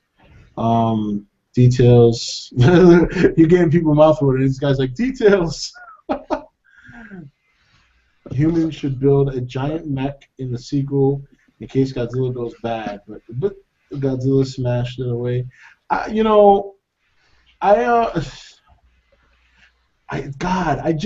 see everybody's getting fired up over here. Look at this. Angerus, Rodan, Ghidorah, Megalon. Humans should build a robot. Johnson's performance was perfectly fine. Yeah, a lot of people did like him. It's just me. It's just how I felt. He wasn't a great actor, but he wasn't bad. But he had there was a big space missing after Cranston left, and and Johnson couldn't fill it. Right. Thank you. I think that's where I have my issue. It's not necessarily so much I think that he did bad. I just think when Cranston died, it's just a hard act to follow. Like, how do you follow what this man just did? And Aaron just didn't do it. He didn't deliver on that. That's just how I feel. Chris, do you think, because again, that's another thing I'm hearing. A lot of people feel Cranston shouldn't have died, or at least if he was going to die, maybe die later on. Do you think that the Cranston move was a bad move? I don't know. Like, I remember during the first screening, I actually said out loud, I said, he's dead? And I was like, what the hell? It was like 20 minutes in. You guys really pumped up his appearance, but I don't know. I would have liked to have seen his character be expanded on, because he was a really, there was a lot to him. But I think sometimes there's some really obvious edits in the movie that they had to take some stuff out. Yeah. So, I don't know. I don't know. It's tough to say. Like if it was a detriment or not. To me, not really. But I can see how some people would think that that the Ford character wasn't as interesting, because he just kind of went where the action was. You know what I mean? And he just kind of reacted. Yeah. Rob, okay, hold on here. Hey, Rob, were you surprised when they called Godzilla in the film? No, Jacob. I pretty much felt at some point they would at least say his name once. There is no Vishnu. People still talk about Vishnu. I like that idea of that was Kaijay. I'd rather have all new monsters, but I don't mind Angerus and Rodan. Yeah, like if they brought in the Toho monsters, I definitely wouldn't mind. But man, I really like the Muto. I really did. I wouldn't mind seeing more variations of them. That's for sure. I think that if you do see some Toho monsters, they're gonna fall under the Muto category. That's what I think. Yeah, I would like to have them for them to have names though. Right. Otherwise, if they're just all called Muto, then it takes all the fun out of it. Yeah. What I think will happen is if they bring in the Toho monsters, and once they realize that the Muto there's not just those two they dealt with, there's like a whole possible legion of them, I think they'll start giving them designations, mm-hmm. And then that's when you'll get the names like Muto Angerus or Muto Ghidorah, or I don't know, but I think how they're gonna come up with the names, because those are some really unique names, Yeah. So how they work that in, I thought they did Godzilla fine, because they let Watanabe deliver it, and he delivered the original Godzilla. You know what I mean? Godzilla. Yeah. He didn't say Godzilla, and then they Americanized it later. Yeah. The Americans. Well, that was what was strange, is because you didn't hear the translation, just some radio operator said Godzilla. Like, well, wait a minute. Did I miss the scene where they did the translation where they said, okay, this is what we're going to call the character? Right. Yeah, yeah. They Came just up out went of for nowhere. Godzilla. Yep. What kind of new monsters you want to be in the sequels? Again, like I think if you don't get the Toho monsters, you'll just see more variations of Muto, like different designs. Again, I haven't gone through the Awakening book, but you and Brian were talking about how there's different monsters in that book, so might see something similar to that. If they brought back the Shinomura thing, the original Muto, that'd be kind of cool. Yeah. Yeah. No. There's the scene. Do you think there's more to the airport scene? Could be extended on Blu-ray. And yeah, I think there's more to that. I think there's a reconstruction of the Halo jump, if I remember correctly, overhearing. I know Takarada's scene is in as well, but I don't know if it's going to be incorporated into the extended cut or if it's just going to be an extra scene.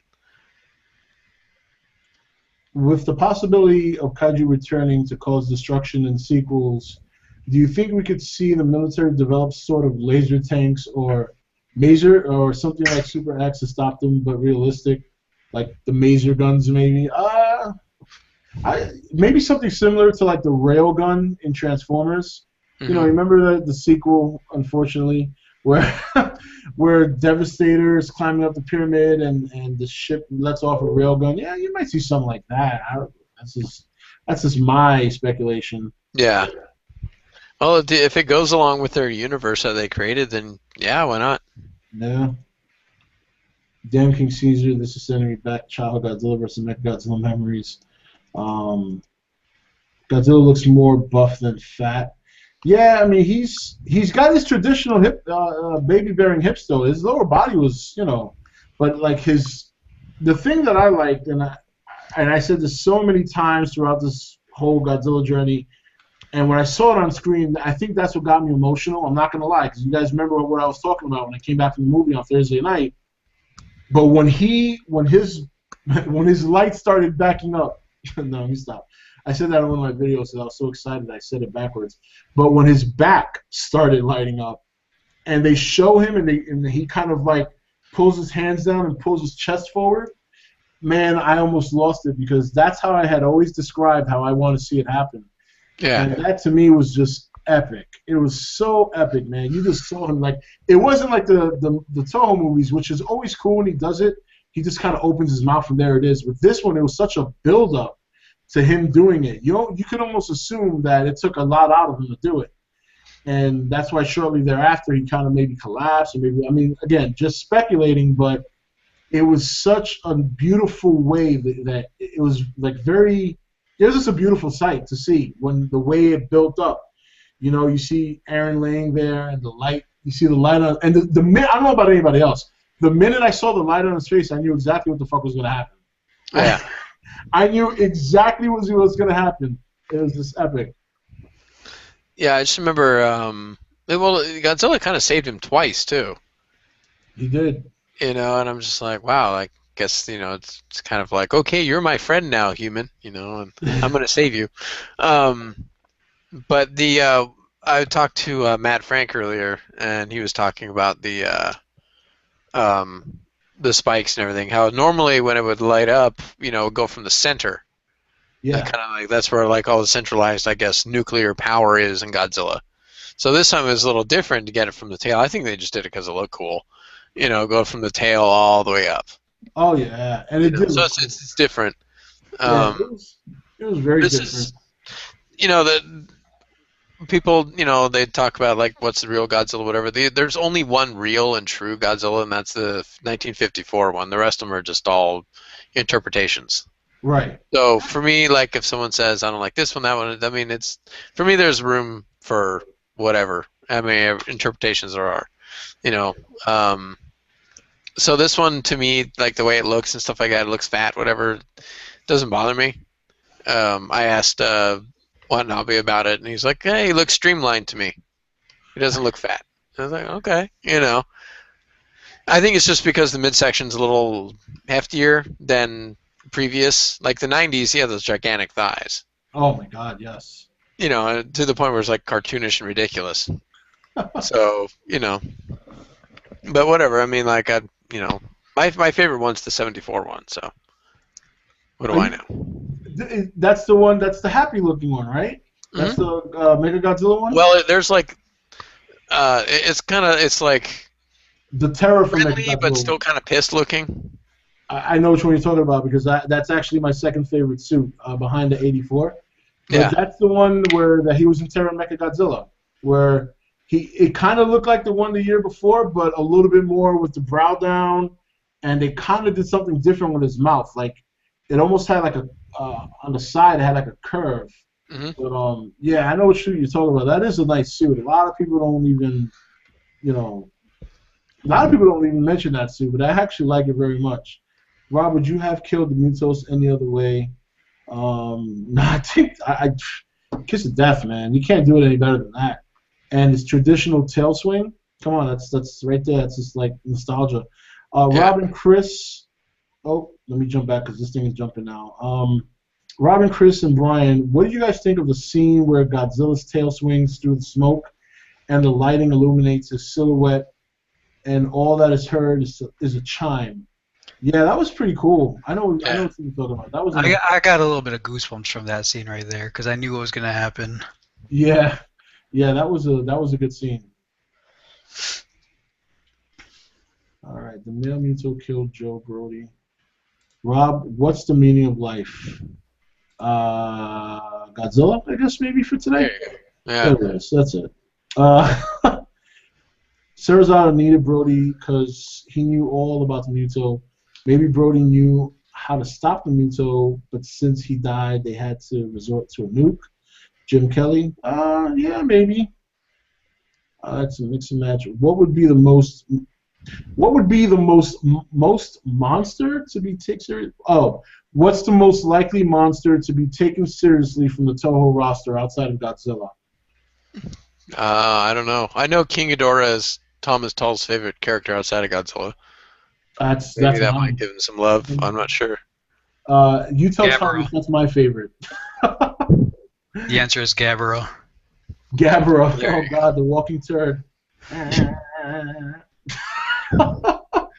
I would say realistically, I think Angus is a fair. I think Angus and Rodan, especially Rodan now, and I'm not trying to troll people.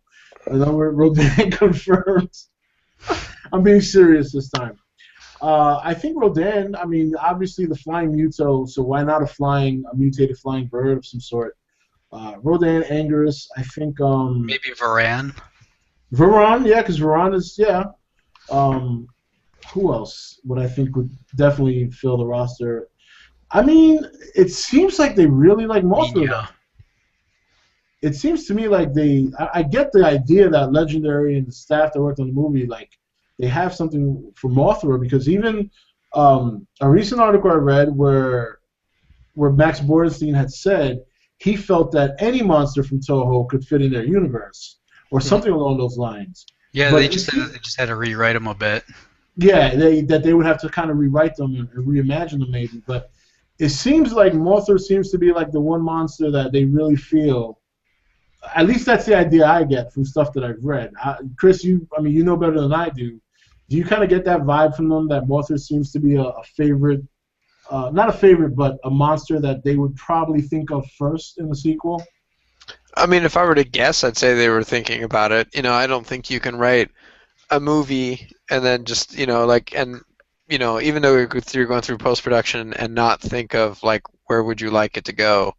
I mean, at least have some thoughts. It wouldn't be, like, the main thing that you'd be thinking about because you're trying to get the movie done, but some thoughts would kind of kick around in your head for sure. Yeah. And I think Mothra would be kind of a good one to have, but I don't know. I'd like to see some sort of ally monster as well. It can't be just Godzilla beating all of them up. You know what I mean? Because then it just becomes Godzilla versus this one, this one, this one, this one, this one, and you know what I mean? Because you know Godzilla always had the dynamic with Anguirus. Mm-hmm. You know, and they were, you know, they're seeing the friends or whatever and stuff, and I'd like to kind of see a return to that, but that's just me. I don't know what they're gonna do with it. I don't know if they know right now. I'll tell you one thing. If they were to if they were to make it so that in the sequel, let's say some more Muto wake up, right, and Godzilla's coming to engage them, and this time it's a little bit tougher. Boy, can you imagine the dirty pants in the theater if a monster came out to save Godzilla for a change and it turned out to be an Anguirus? Holy Yeah. shit. Dude, people would go nuts if they saw something like that. But I mean, if they did it in a way where it's like this movie, you know what I mean? Yeah. Where it's the serious tone, it's, oh my god, more of these Muto are popping up all over the place, and we don't even know if this monster that saved us before indirectly can even do it this time. And if he doesn't deliver, we're done. And then out of nowhere, there comes this other monster nobody knew about, and suddenly all these ancient monsters are waking up and having a brawl, and oh my god, forget it. What about Gorosaurus? Yeah, that's true too. He's very, very grounded. I think that's a great possibility. The only thing is, well, see, and I don't even know if popularity would play effect here because if he's trying to appeal to the general masses, that any monster is game. You know what I mean? Like, it's not like they have to say, well, we can't use Gotosaurus because he's not as popular as Anguirus, or he's not as popular as said monster. But if he's going for the generalism, he's pretty much can use whoever he wants. Well, Toho has their big five. You know, Godzilla, Rodan, Mothra, King Ghidorah, Mechagodzilla. Yeah. Mechagodzilla would not fit into this this universe, I don't think. Yeah, I agree. You know, I don't seem like, hey, let's build a gigantic robot Godzilla. It's like, what for? Yeah, that would work. Yep, I agree 100%. And I've had this conversation so many times with people because a lot of people will ask that, and it's like, and I love Mechagodzilla. He's another one of my favorite enemies. Right behind Ghidorah comes Mechagodzilla. I've always loved that design. You know, the missiles on the fingers and the feet, the eye beams, the chest beam, epic shit. But it just unfortunately will not work in the series. Yeah, I'm not a big fan of the '93 one. Yeah, I like the 70s. Didn't do it for me. That's my favorite one. Let's see here. So, Zachary Lunky, you heard it. Rodan confirmed for the sequel. He's already been confirmed for the first movie. Yeah, there was something that someone pointed out. You had the wing Muto. It went and flew and dove into the ocean, but like, then what happened? It just kind of came back later. I don't know why it dove into the ocean. He was coming on top of the ship that Uh, had the nuke on it. It was picking up the nuke. Oh, that's right. That's right. yeah, Okay. he dove down. Yeah, I've seen the damn movie 3 times, and I'm still trying to remember this stuff. You know. yeah. You saw it what, early May, like 2 weeks ago, 3 weeks ago? I saw it on it's weird, like 3 Thursdays in a row. The 1st, the 8th, and the 15th. And I'm good. You know, I'm like, okay, I'm gonna wait until like it hits a smaller theater next to me. It's been interesting because the first time I went through, I had a friend who was excited, and he was sitting next to me, and he kind of made jokes during the thing, like, okay, yeah, and I felt like I was kind of missing some of it. Second time at the premiere, there's some chick who was sitting next to me who, the first Godzilla movie, she was totally into it, cheering along. I'm like, okay. Last time I see it, it's some kind of big dude who just reeked baby powder. I'm like, wow, I have to really go into like my own theater or something to watch this movie so I don't get distracted. Yeah, I don't like going to packed theaters anymore. That's why I love the theater I go to. There's like, what, five, I mean, it doesn't matter if it's the super duper epic movie of ever. You'll only get like 2 or 3 people in that theater. Yeah, that's why. Or just wait till it's on Blu-ray and just watch with headphones on or something. Yeah. They said the hopes that one. I would love to see a video attacking all the people. A video of attacking all the people who those Godzilla. What? Brian, you understand agnism better than I do. What did he say there? Okay, let me look for his comment. It's the one where he'd love to see a video, and then after that, it kind of attacking all the people who those Godzilla would tank. Who thought those? Okay, I think I understand what he's saying now. He would love to see a video attacking all the people who thought Godzilla would tank. He put those, but I think he meant to put thought. Yeah, I'm sure you'll see some out there. We'll then confirm, Rob. I want to see King Ghidorah. Titanosaurus would be awesome. I love his design. I don't know. Got a couple destroyers. Destroyers. Yeah, we know a lot of the young guys like Destroyer. Batagon, Titanosaurus, and Megaguirus. Hey Brian, please ask Rob, big favor, when 2004 grosses 500 plus million, please make a bullshit video of the Forbes idol who called Big G John. Oh right, yes, yeah, Jedi. I remember that Jedi. Yeah, the Forbes magazine article where the guy said that Godzilla was going to be another John Carter. Yeah, I remember that. Yep. I think I Yeah, I remember that one too. Well, that guy was totally right. no.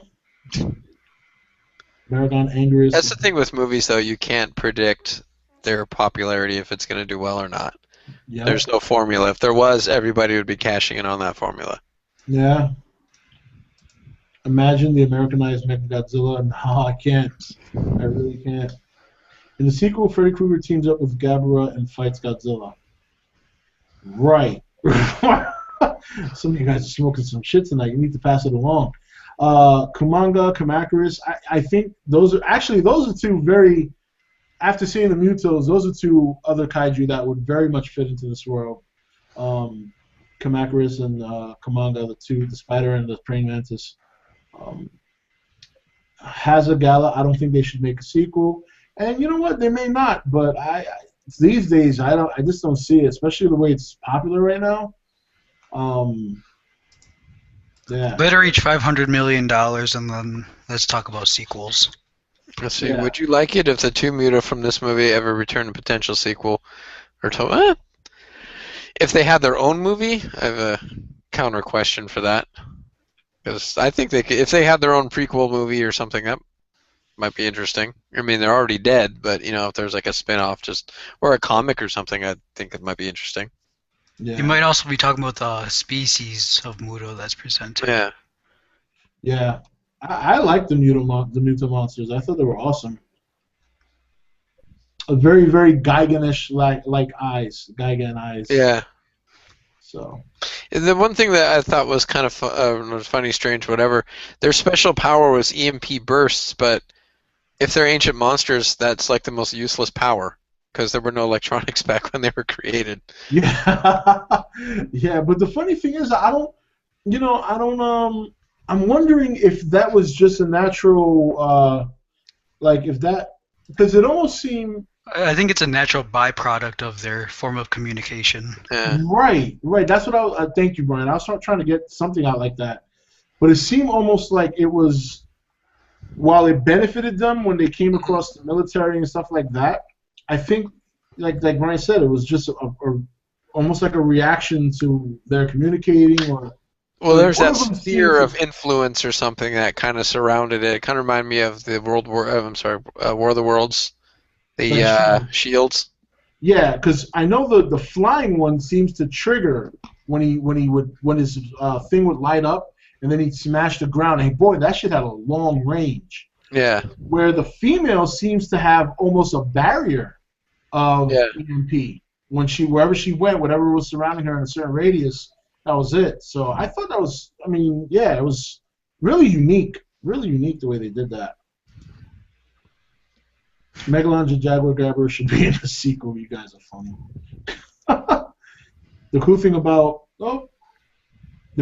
Destroyer was shouting the name Destroyer.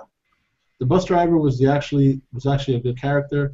Do you think it would make sense for the atomic breath to be red if they're going for that fire radiation look? Chris and Brian. Yeah, that's for you guys.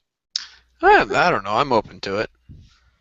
If it's like, I think we've only kind of scratched the surface of this Godzilla. He does the flame goes red, I guess, when he's super pissed, right? Yeah, I can totally see that happening. Yeah. What about you, Brian? I don't know, and I don't really care. So. Do you think it would make sense? Excuse me. How much money do you expect it to make? Is 90 million? It's 90 million. They're estimating it could hit 98 million. That was a forecast. Yeah. How much do I think it'll walk away with this weekend? I would love it to crack the $100 million mark. That'd be great. Realistically speaking, I'll say like 88, 87. Yeah. I think that's fair, and I think that's fantastic because I think the original forecast was somewhere between 66 and 70. So it's already exceeding expectations. Destroyer is overrated. Gigan Angerus. There's one right here. It says Rob, Chris, Brian. Do you think that they should have a classic and an original monster in a sequel? I could see that. That's Yeah, interesting. that'll work. Yeah. Yeah, I don't think they should give up on their own designs. That's for sure. Yeah. Because also what that does too is, I mean, you gotta, you know, the Japanese are so creative with what they've done with their monster universe. I mean, even outside of Godzilla, with the other monsters, you know, you think of Gamera and stuff like that. I think America needs to, you know, kind of get their creativity out there, and I think the Mutos are great. Hey, I even like some of the designs of the monsters in the Pacific Rim. I thought those designs were really good too. I mean, you guys know I love Leatherback. That's one of my favorite monsters in that movie. So I think I would definitely like to see more original creations. But yeah, I would still like to see some of the older Godzilla universe monsters come into the fold. So I think a combination of the two would be fantastic. I think that'd be the best of both worlds.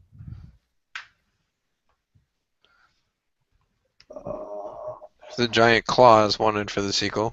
Pass that along. Did you see James Rolfe's review of the movie? I did, yes. Ryan, did you happen to catch that? No, I didn't. Yeah, he was not a fan of the Mutos, or the design. Yeah, he didn't like. He thought it was too Cloverfield-ish. I mean, the hooks. I think that's really the only thing I could say Cloverfield. I mean, Cloverfield didn't fly, and you know, I mean, I understand where he's coming from. I see the resemblance, especially in the way it walked, at least the female one, the way it walked. But I mean, it's not that. To me, it's not that like close for it to be an annoyance. Like to me, all I saw really were the arms. The two biggest arms that come out were the only Cloverfield thing to me that I saw. But outside of that, I mean, the face was nothing like Cloverfield. Actually, the face and the head look more like Starship Troopers. And if I'm not mistaken, that's, I mean, they said like Aliens, Jaws, some Starship Trooper bugs. Like and Jurassic Park. Jurassic Park. They went through a lot of different other cinema-type monsters and animals for influences on how the Muto were going to look. So, you know, could Godzilla survive a Sharknado? No. Yeah. Yes, Rob. Original prediction for opening was 60 million by the big media sites.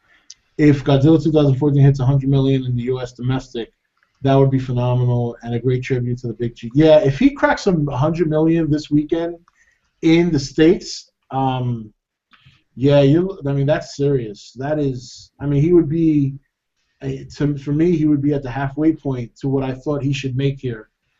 To be, because I know he's going to make a chunk load of his money overseas.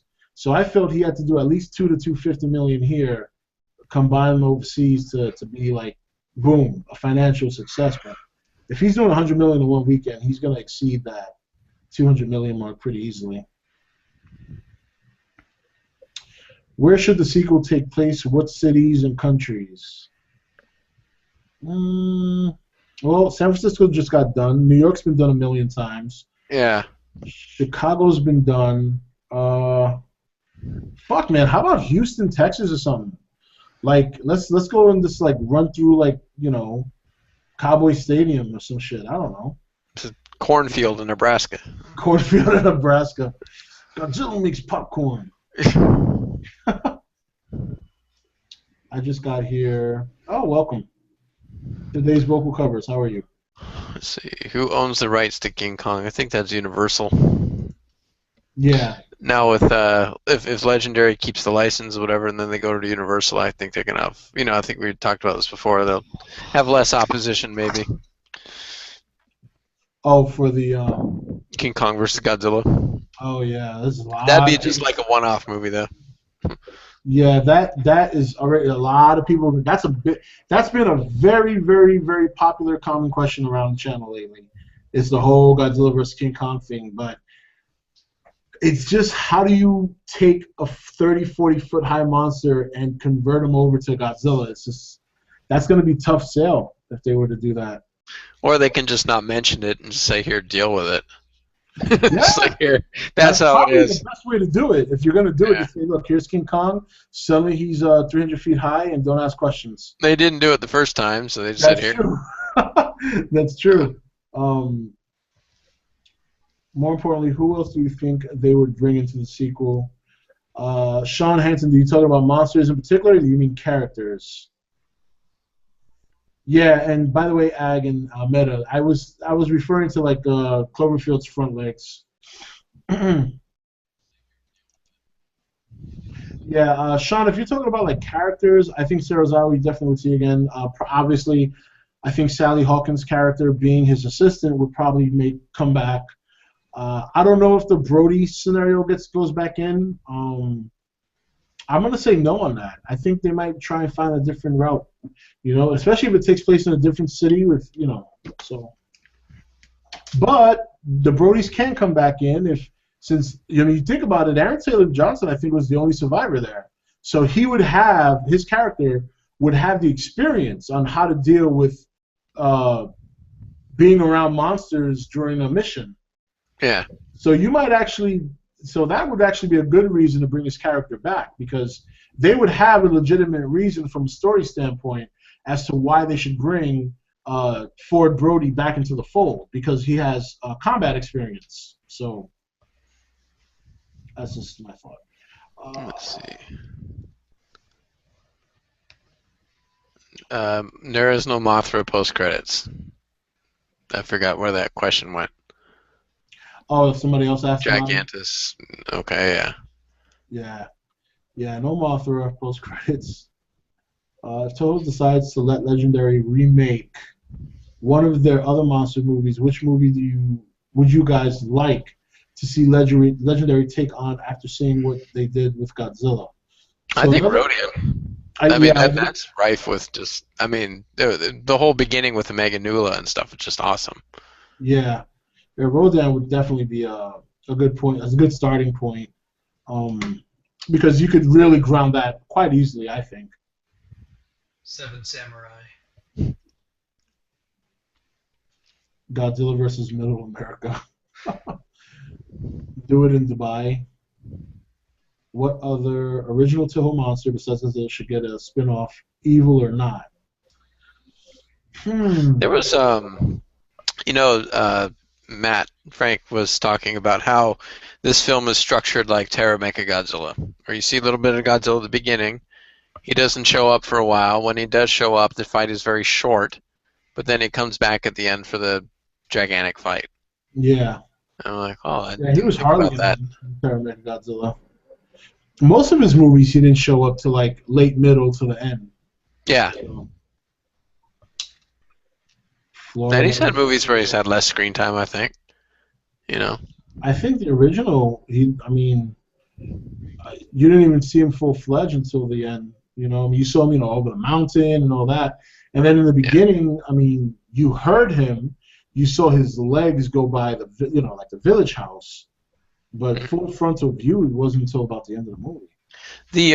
There's something I was curious about, and I haven't seen anybody mention it. Where they have the bones at the beginning, in the mines. There's that pile of dead bodies there, off to the side, off to the right. Yep. They ever mention who they were? Were they just supposed workers? Yeah, I think those were the miners who fell through the hole when it caved in. That's what I'm thinking. And they just piled them up? Yeah, maybe to move them out the way or try and collect the dead, I'm guessing. Deleted scene, hopefully. I hope so, yeah. Rob and Chris, I was referring to the species in general, as in two or more come out of hibernation, or if they were brought back for a Destroy All Monsters-esque brawl from either Toho or Legendary. God, I must have missed your first question, G1, because I know you're referencing your first question, but I think I might have missed it because I'm trying to. Yeah. I would like to see War of the Gargantuans remade by Legendary. King Kong vs. Godzilla would be like But Batman vs Superman, a legendary epic movie. Godzilla versus Obama. Ribbon the sequel. Do you think we'll get more Easter eggs? Rib is intentional. I missed that. I don't understand what some of you guys are trying to say. Aaron Taylor Johnson and Elizabeth Olsen need to come back. The Avengers 2 is going to boost their popularity like Robert Downey Jr. with Iron Man 3. Yeah. Yeah, I mean, I could see why they would bring them back. I don't know if they would need to, but if they brought them back, I would understand. It would work with depending on what route they went with the story. I'm sure it could work. So we'll see. We'll see. We got a long way to go if they ever make a sequel. Robin, Chris, Brian, have you seen the latest Beyond the Trailer video about Godzilla? If so, what were your thoughts? I don't know if you have you seen that, Chris, Beyond the Trailer? That's Grace. I guess I don't know her last name. Grace Randolph. No, I don't think so. Yeah. So I saw her non-spoiler review. I didn't see her spoiler review. Her non-spoiler review wasn't horrible. I mean, she did say some things that were, I mean, I don't want to say the word, but a little bit incompetent. But it wasn't as bad as I expected. Now, I don't know about the spoiler review. I didn't see that one. But she's another YouTuber. She's very, very popular. She's got like 200,000 subscribers or something. Oh, that's that blonde girl, right? Yes. Yeah, and she like yells and stuff. Yeah, and she was talking about how America whitewashed the movie, and there should have been more Japanese leads and stuff like that. No, she's entitled to whatever she wants to say. That's fine. Yeah. Brian, I think your mic is echoing a little bit.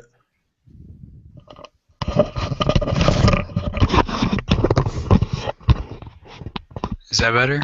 That fix Oh, it? yeah, there you go. Yeah, I can hear you. For a sequel, what monster would you like to see fight Godzilla? Monster that you created. Well, you guys already know about my whole basilisk-type snake monster that I created for a video. Let's see. How long will it take, before I guess next Godzilla gets greenlit? If it does, I think you'd hear about it end of the year into next year. I think maybe if they were gonna do it. I don't think it would be that long. No. I even went as far as to say that if they did decide to greenlight one, don't as early as Comic-Con and as late as like sometime next year. I think it probably at least they'd be thinking, okay, we're gonna do a sequel. Just from this to the take right now, it warrants a sequel. I think. Yeah. Oh, definitely. Because then you still have DVD sales and stuff too. So. Oh yeah. What do you think Mothra would look like in a sequel? She probably wouldn't be all colorful and cheerful. No, I agree, Chris. I think she'd look like a moth. There you go. She'd look like a mutated moth. You would not see Rainbow Bright colors. You won't see nice big blue eyes and furry. You know what I mean? You won't see that. You see, actually, she'd probably look more like Batra. Yeah. You know what I mean? Like without the colorful wings. That's what I think. It would be interesting though if they made a Mothra and she was the villain. That'd be new, because she's always portrayed as a good guy or a deity. And that's one thing I kind of pointed out in the review is like Godzilla comes ashore in Honolulu, but killed more people than the Muto did on that island, just by showing up. Oh yeah. And then. But still at the end of the movie, he seems a hero. But then I thought about the original Mothra, like thousands are dead, according to that newspaper article, that was in the movie, but then it just gets washed over. Yeah. And it's just kind of like, this thing is still a danger to everybody. Yeah, I mean, that's the point I was trying to make in another video I did, because a lot of people were like, "Oh, I didn't like this. Godzilla was the hero," and I'm like, "Excuse me, what fucking hero do you know kills thousands of people?" Yeah. Whether it's intentional or not is irrelevant. It's like, really? What did you all think of the end? How he wakes up and roars? That was cool. There was. Do either of you have August Rigoni's book, the E.G. Tsuburaya book? I don't. No. That's a definite book to check out and get. It just got re-released about last week, and there's a there's like a piece in there written by Shogo Tomiyama, and he says whenever Godzilla walks away, he looks very sad. You know what I mean? Kind of, because he's the only one of his kind. He basically has no friends. He's just walking away, and so this Doctor Warp Drive had asked, "What do you think of that ending where he just gets up and walks away?" And I don't know, I liked it. Yeah. Just the music, the cue of just him getting up and walking away, I thought was really really cool. Yeah, and the other thing I like about it, pays attention to no one. Doesn't try and wreck the city. Doesn't even look down. He just gets up, looks ahead, and goes to the water. Fuck everyone else. That's what I like. To me, that's perfect. That's how it should be. Yeah. I thought it looked like he looked at Serizawa a little bit though. Like when he was when he woke up. Yeah, when he woke up and it looked like he was dead or whatever, then Serizawa was looking at him. Yeah. Kind of looked like all teary-eyed. Yeah. He's like. Yeah. Yeah. Hey Rob, how about a female Godzilla in the sequel? Okay, what are we gonna have, like Godzilla porn now? Yeah. That would be good for you, Brian, because you want to hear what he sounds like when he's climaxing. Oh yeah, that's right. I want to hear what it sounds like when he's climaxing. What was you guys' favorite visuals of the movie? I think a lot of the visuals were really good. God. Trying to think. There's so many to choose from. There are. I definitely like the bridge scene with the Golden Gate Bridge. I thought that was good. And what made me happy, even though it was rain, because you guys know how I feel about rain and CGI, but it wasn't in the dark. Which is, I'm very glad that when he decided to go the dark route, then there was no rain. Like, that was my biggest complaint about Pacific Rim, was a lot of the fights were at night, and it was in the rain. And then it was in the water. It was like, killed it for me.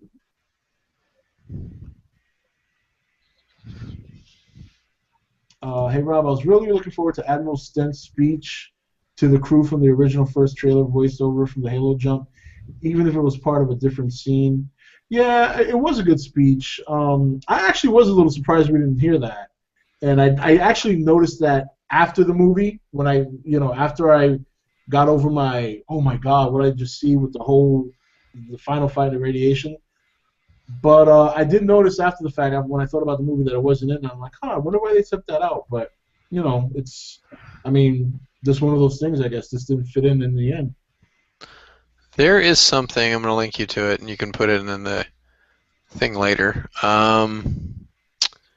This is the Q&A session that I recorded, and it's about 25 minutes long. Okay. And it's Gareth Edwards and Thomas Tull talking about it, and they mentioned that as well. Oh. Yeah, I don't know. We gotta. I think cool things like this need their own section. But All right, I'm gonna save this here because I wanna. Oh, we should put it. Is it okay to put it in the Nation or? Yeah, you can do whatever you want. It's fine. Cool. I'll put it in the Nation now for those of you to check out. Let me pull that up real quick. Nation. All right. Little bit stuff there. I know some of you that are here in the live stream are still logged into Facebook, so if you want to check that out with Chris shared with us, just go ahead and check out the link. I just put it up. Awesome stuff. That you, Brian? No. Yes. No. What does Godzilla eat? Really? Well, I think they made it clear that he consumes radiation. So. He just recharges. Yeah. This is neat. Hey Rob, what do you think would have happened if they hit Big G with the nuke? But they did in the beginning of the movie, right? I think that was pretty. I think he was talking about the ending, the last nuke, the megaton. Oh man, I think he would have smiled and said thanks. Pretty much.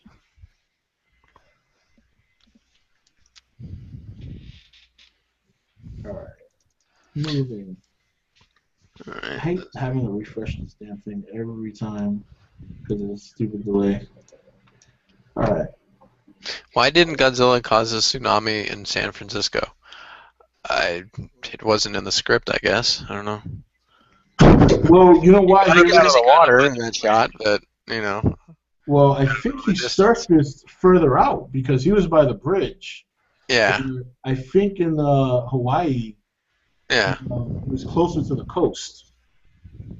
So, plus, I don't think San Francisco is. I mean, I don't know about. I don't live there. Is there a beach near the city, or The San Francisco Bay. I don't know if you know. because I'm I'm just not thinking familiar maybe with it it enough to was just comment. the way the geography was structured. Maybe because Hawaii's an island and it's a lot of beach, where San Francisco's a city. I mean, I don't know. I do know that he surfaced definitely further out from the city than he did surface from the city where they were in Hawaii. Seemed like he was closer because even when they shot back to the airport, when that one guy was under the plane shaking, you see the water coming in. Mhm. So, but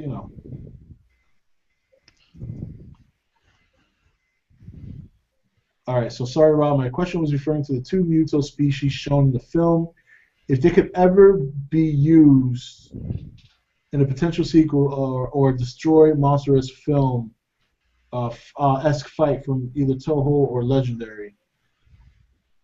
Do we think they could ever be used in either production in a Destroy All Monsters type movie? I definitely here. I guess I don't know how that works. I mean, would Toho have some sort of? I don't know if Toho would have any liberty of using the Muto in their movie unless they would get the rights from Legendary, I would think. Now, I'm not in the boardroom, and I think I discussed this once before in a video. I mean, I'm not in the boardroom. For all we know, maybe Legendary said, as a thank you, if you ever want to use the Muto in one of your movies, by all means. Or if you want to use the Muto, you have to reimburse us the fee that we paid for Godzilla. I don't know how that stuff works, but I'm more than sure that if given the opportunity, I would think Toho might definitely include the Muto into one of their movies. And yeah, I don't see why. I think that would actually be kind of cool to see maybe a suit version of them. Brian, Robin, Chris, what if another Godzilla rose up from the ocean, but a different kind of species, and fought the one we saw in this movie? You want to start that off, Brian? No. Yeah, I didn't think so. Such a big fan. Yeah. A hard question to answer. I don't know. I think it would have been kind of cool to see two Godzillas, but Godzilla is a species of animal, isn't it? Isn't that what they presented it in the movie? Yeah. So how would a different species of Godzilla come about if Godzilla is a species? Yeah. They would have to explain that all over again too. Maybe a different species in the same genus or something. Right.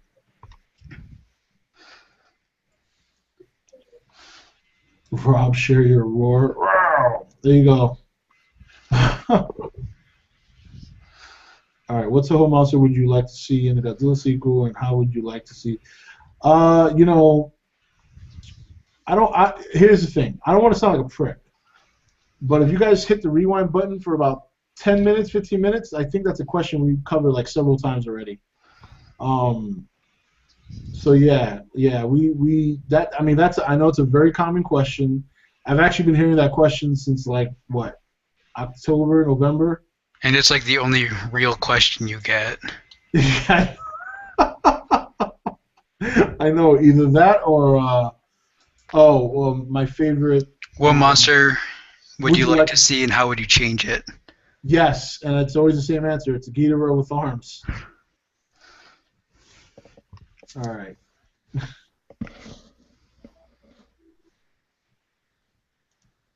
Let me just pull this up over here.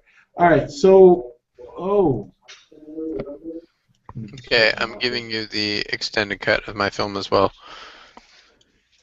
Oh, cool. There you go. Yep, there it is. So again, the audio, the dialogue is a little high up in the mix, but I haven't fixed that yet. Yeah. I'm going to put this in the Nation as well. But I'm going to bookmark it because, like I said, when I start the Thriller Horror series, probably not this week, probably next week, because that was a big thing on a vote that I took on the Nation.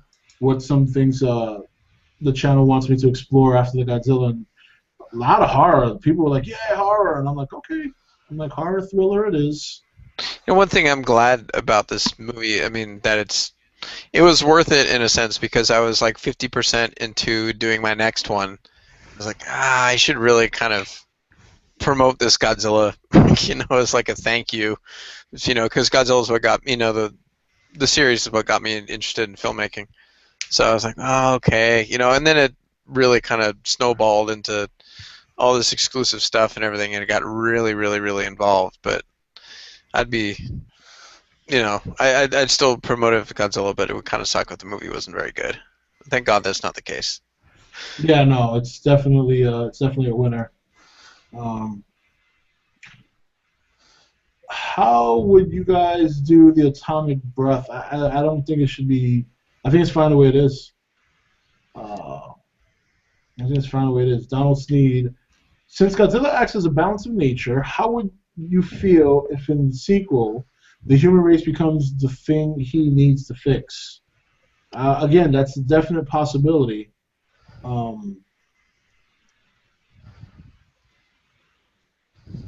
No, Psycho Cheese. Rob Chris Bryant, would you like the Oxygen story to be featured in the sequel? No, and not because I don't like it. I think that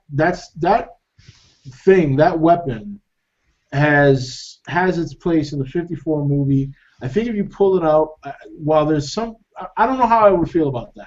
I can't say it would be bad, but I don't know how I would feel about it. I think he did enough justice playing homage to the '54 movie without extracting too much content. But yeah, I don't know. What do you got? I mean, well, I should say Chris. I know Brian's like whatever. Well, I don't want to see Destroyer in the movie. I know what Destroyer means in the classic universe or whatever, and it doesn't seem like it would work at all, or there wouldn't be any real reason to put Destroyer in other than just to put him in the movie. Well, actually, he was referring to the Oxygen Destroyer. But I was thinking of the monster for a second. Yeah, that'd be pretty stupid. As cool as it was in the other movies, no. Bubbler machine shouldn't kill giant monsters. Bubbler machine. That's what it was. It was a giant bubbling machine. Oh boy. It's like the Matrix from the '86 Transformers movie. Right. It's the same thing. You hold it up and you pull it apart, and it takes care of what it needs to take care of. Yeah. I should do a video about that. Just split screen it and just put the compare music both. over it. The similarities of the Oxygen Destroyer and the Matrix of leadership. Rob, do you think the nuke would have killed Big G? I don't think so either. What do you think of the Muto bridge scene with the train? I thought that was pretty cool. I don't know how something that big could be so quiet, but I went with it. That's fine. Yeah, there's parts of it you're like, it's just a movie. Like, have either of you seen the Lego movie? No, I didn't see that. Okay, well, I'll ruin it for you. It was basically, the whole thing was inside a kid's imagination where he's playing with Legos. And then his dad interrupts him, and then it goes into real time or whatever. But then, like, the star Lego, it starts moving, right? 'Cause, like, it's alive. I'm like, well, wait a minute. If this isn't the kid's imagination, how is that thing alive? Who cares? There becomes a point where you're so invested in the movie, it doesn't matter. Yeah, they could get away with that kind of stuff. Yeah. Rob, for those of us not on Facebook, can you post Chris' link after the live stream on your YouTube page? Yeah, sure, definitely. I have them both, so I'll definitely post them on. It's best to output it to a TV if you have the chance, and turn your surround audio off. Otherwise, it'll create like an echo or something. Okay. All right. So yeah, definitely we'll post that up there. Not for kids. I'll stress that enough. Yeah. No, not for children. Did you guys like it when the grunts Did you guys like the grunts and whatnot that he makes when missiles? Yeah, like it's almost, yeah, I did kind of like that because it's almost like it did hurt him, but it wasn't enough to even, you know what I mean? It was almost like a pinch. Like he gets pinched and he's like, ow, you know what I mean? So I like the fact that he actually acknowledged getting hit, not just walking through a barrage of missiles without but I also like that it didn't really do anything to him. Rob, what did you think of the original soundtrack? Decent. Not, I thought if it wasn't something that grabbed my attention like some other sound scores I've heard, but I didn't think it was horrible. I thought it was pretty decent. I'm gonna give you a couple links you can put up the nation if you want. Shot these at the premiere. Oh, that's cool. Oh, you got quite a few. Oh, look at that. This one I put up because people were asking me what'd you think of the movie, and I was under the embargo for like 9 days. I'm like, I can't say anything. So put up this picture of Gareth there that I took. Ah, cool. Let me grab that. Let me put this link in. And then I'll grab the other one. And for those of you guys who are not on the nation, I will make a short video, and I'll just post all the links on the description so you guys can check it out. This one's Seth Green. Yeah, I saw that one. Let's see, where we go. And let me see. So when we, should there be a sequel, be doing this again? Because it's a lot of fun. Oh yeah, I mean, hopefully, if there's a sequel, I'm gonna tell you right now, Chris. Next time we talk, you're gonna have to school me on how I can go about becoming a little bit more legit than just, you know what I mean? Maybe try and build some sort of relationship too. It's all a lot of its audience. Toe Kingdom being like the biggest in the world, it's very easy. Yeah. I'd say this is, I don't have to try very hard, but like it's gaining a lot of,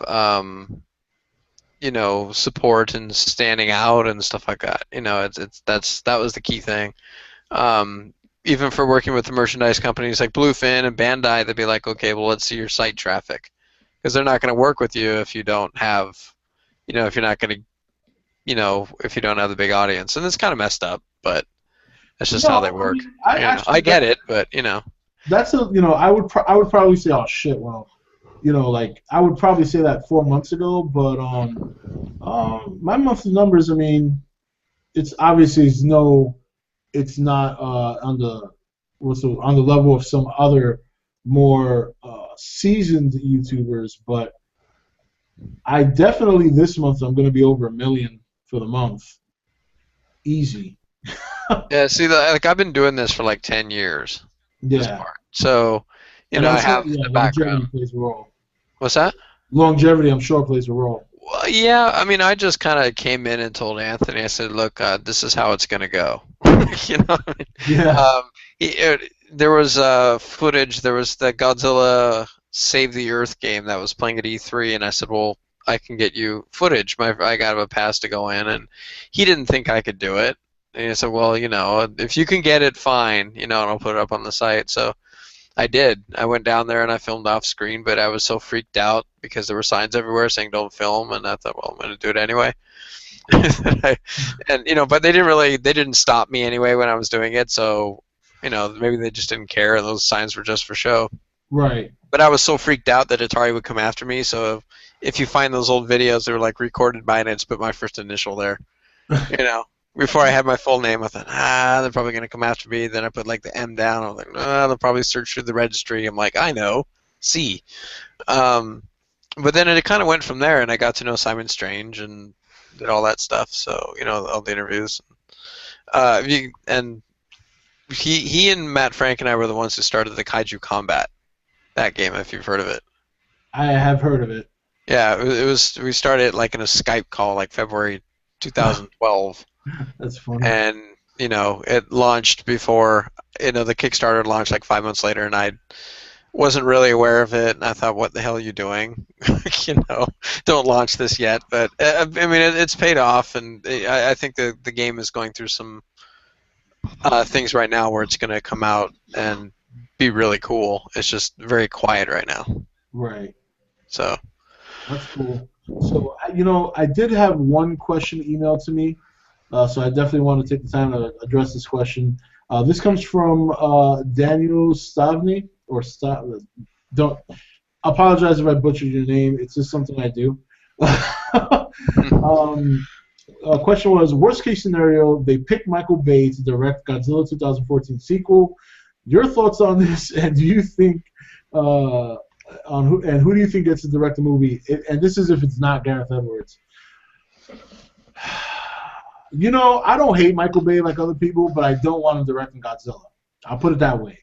I'm not a Michael Bay hater, okay? Because he makes fun popcorn flicks to me. Like, they're not story driven. They're just action packed. You go there, you switch off your brain, you eat your popcorn, you drink your soda, and you get your money's worth in terms of explosions and some great fights or whatever.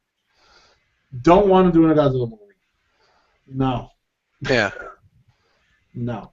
I think the worst person you could get is M. Night. Shalom. Yeah. Shalom Lama Lama Ding Dong. Yeah. He's really full. I mean, he's made a couple. I mean, obviously, Sixth Sense being the best one, but that was yeah. M. Night is yeah. So all right. Well, listen, we are. Wow, it's 11:20 p.m. I know it's early for you guys out on the West Coast. Yeah, I'm gonna go and hit up a bar, I think. Yeah. I'm sending you more links right now to more photos. Yeah, man, definitely. Max Bornstein. He actually recognized me. He saw me and he's like, "I recognize you, from the site." I'm like, "Really?" Who's that? Crappy little picture, Max Bornstein. Oh, really? Oh, that's yeah. I saw him. He's kind of like looking. I'm like, "What's he looking at?" He's like, "I recognize you," So. That's awesome though. I mean. Yeah, we're we're the connection with the Godzilla crew has kind of gotten deeper. I'm doing extended interviews with I think in August with Thomas Tall and Ken Watanabe. Awesome. So, but thanks for being supportive of everything on the site. Oh, of That's course. been really cool. Thank you for sharing all that great information with me, because again, and just because you shared a lot with me, obviously you would ask me not to say anything, but it doesn't matter, because just knowing some of the stuff, yeah, I know this. I can't say anything, and that's fine, but I'm glad I know. So I appreciate you sharing all that information with me over the course of the last couple of months. It was great. Well, yeah, it's good to kind of bounce ideas too. Like, what do you think of this, and getting your perspective. But for everybody who the nation who follows Toho Kingdom, and if anybody went to our boards and thinks that it's a little weird, then yeah, I understand that. We have some pretty passionate people over there. You've seen the nation. The nation can get pretty crazy. Yeah. But for the most part, it's a good group, good group of people. So, all right. Well, look, Chris, thanks for coming on. It was nice that you made it. I know you said earlier you were going to try, and I wasn't sure, but when you came on, it was great. It's great to have you here. Nice to finally talk to you, too. Yeah, you too. So, I'm hoping I can catch all the questions. I hope anybody who, what, Chris is this? Not Big Card. Who? I have no idea who that is.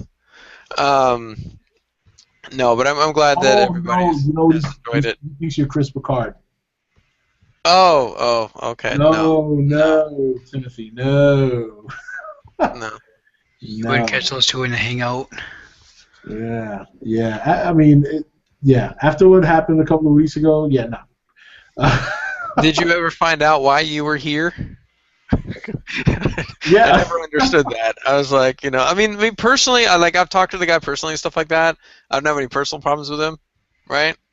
Yeah. But I thought some of that I read was a little odd. Yeah. The timing was odd. I was expecting it. Like I said, that's something I would expect 3-4 months ago when I was doing the bullshit videos. Mm-hmm. So, but it is what it is, man. So. Yeah, I mean the thing what I admire is that he's he does update and stuff like that, but I just think that there needs to be a control on what's posted on the site, because one thing that and I got a lot of crap for this too, is that there are other sites like the GodzillaMovies.com whatever, where they would post these leaks and we don't do it, and I would make sure that nothing would happen on the message boards, and I would get a lot of shit for it. Be like, well, they're posting it, how come we can't? I'm like, well, because I'm working directly with these companies, and it doesn't look good if you're posting leaked stuff that they want to keep quiet on your board. It ruins your working relationship. Yeah. And there are people who just like, I don't care. Like, look, if you want to go see it, go on Facebook. It can't be here. But Yeah. they kind of don't understand that, and they don't care, and it's like, and so I've actually had a couple people who, or at least one that I know of, because stuff gets back to me, like, has been completely unimpressed with everything I've done, and I'm like, all right, whatever, I mean, the part of it was like, well, I did it and went through all this work because I want to see it too, so Right. it's nice to be selfish that way. Right, exactly, and there's always an outlet for that kind of stuff. Why some people can't exercise the option to go elsewhere and use that as an outlet, I don't know. I went through the same thing for a little while in the nation, and it got to the point, I think, between me and a couple of admins, we must have booted like 40 people this week, just because there's a rule. Oh, the spoilers and Yeah, the whole spoiler thing. I mean, we booted like 40 people. Now they can come back, but Yeah. I asked them to do something. It's unfortunate, but I mean, there's a lot of people who didn't want to get spoiled. So, but Well, there was somebody who was posting, who took their phone into the movie and like filmed it and was posting links into this one group I was in, and I'm like, what are you doing? This is kind of not, and having made a film and everything, that's not how you want your work to be shown. It's not a money thing, whatever, but you feel that if you put all this work into it, you want people to go and experience it at its best. at its best. But I understand the excitement, but it's like, it's not real cool to be pulling that crap. Yeah, and sometimes I think it goes beyond excitement. I think it's also wanting to be the first to share it. It's almost like you're trying to be the cool kid in school. You're the one that wants to have the first pair of Nikes or some shit. Yeah. Well, internet fame can sometimes get you hit with a lawsuit. There was the guy who took the 2003 Hulk and took a work print of it and uploaded it, and he's in jail now. Yeah. And everybody's forgotten about him because the movie, whatever. And it was years ago. A lot of people are on the internet all the time at very short attention spans. Yeah. So. Yeah. But I'm not done doing the promo for the Godzilla stuff. I still have a lot more to go. I'm just going to continue on for, I think, around the rest of the year, and I got other stuff for the November 3rd birthday. Oh yeah, cool. So definitely keep me posted. I'm still going to be doing Godzilla stuff even after the run of the movie. Probably like once a week, or as topics come up, or if people ask about it. I got to say, I don't think the topic of him is going to die very soon. I'm not getting that feeling. I really thought it might a couple of weeks ago, but based on what's going on right now, I don't think this topic is going to die for a while. Yeah, I think this will just kind of be the movie that like hangs around all summer. Yeah. So and it's a good movie if like you're a kid and you just go and you hang out with your friends, like pool party or somewhere, you go see Godzilla, like someone's birthday or something. Yep. Just one of those things like you do when you're a kid, and it just becomes part of your childhood. It's a fond memory. Oh yeah, definitely. Well, so anyway, Chris, thanks for coming on. Go and have your drinks, man. Enjoy yourself.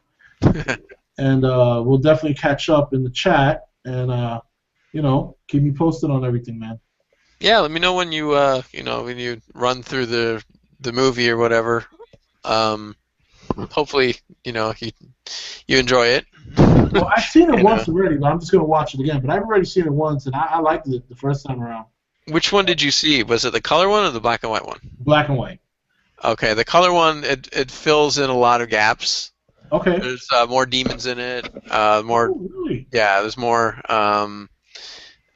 There's it goes into like the whole story of the background as to what happened and everything. So. Okay, so I'm definitely looking the forward. black and white one's the festival cut.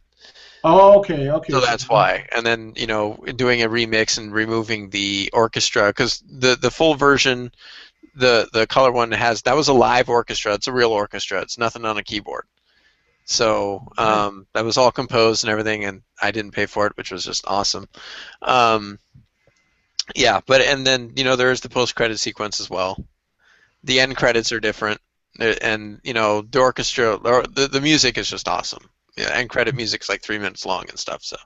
Nice. All right. Well, I'm looking forward to that. I didn't know there was all that extra. Oh yeah, there's a lot. There's a lot more. Another 8 minutes. So yeah, just as long as people know that the mix isn't fully there, like the talking will be higher up. So if you watch the black and white one first, then you watch that, it's less jarring. Okay. All right. So. I'll definitely keep that in mind though. Okay. All right, man. You take it easy, brother. Thanks for coming on, bro. No problem. Bye, everybody.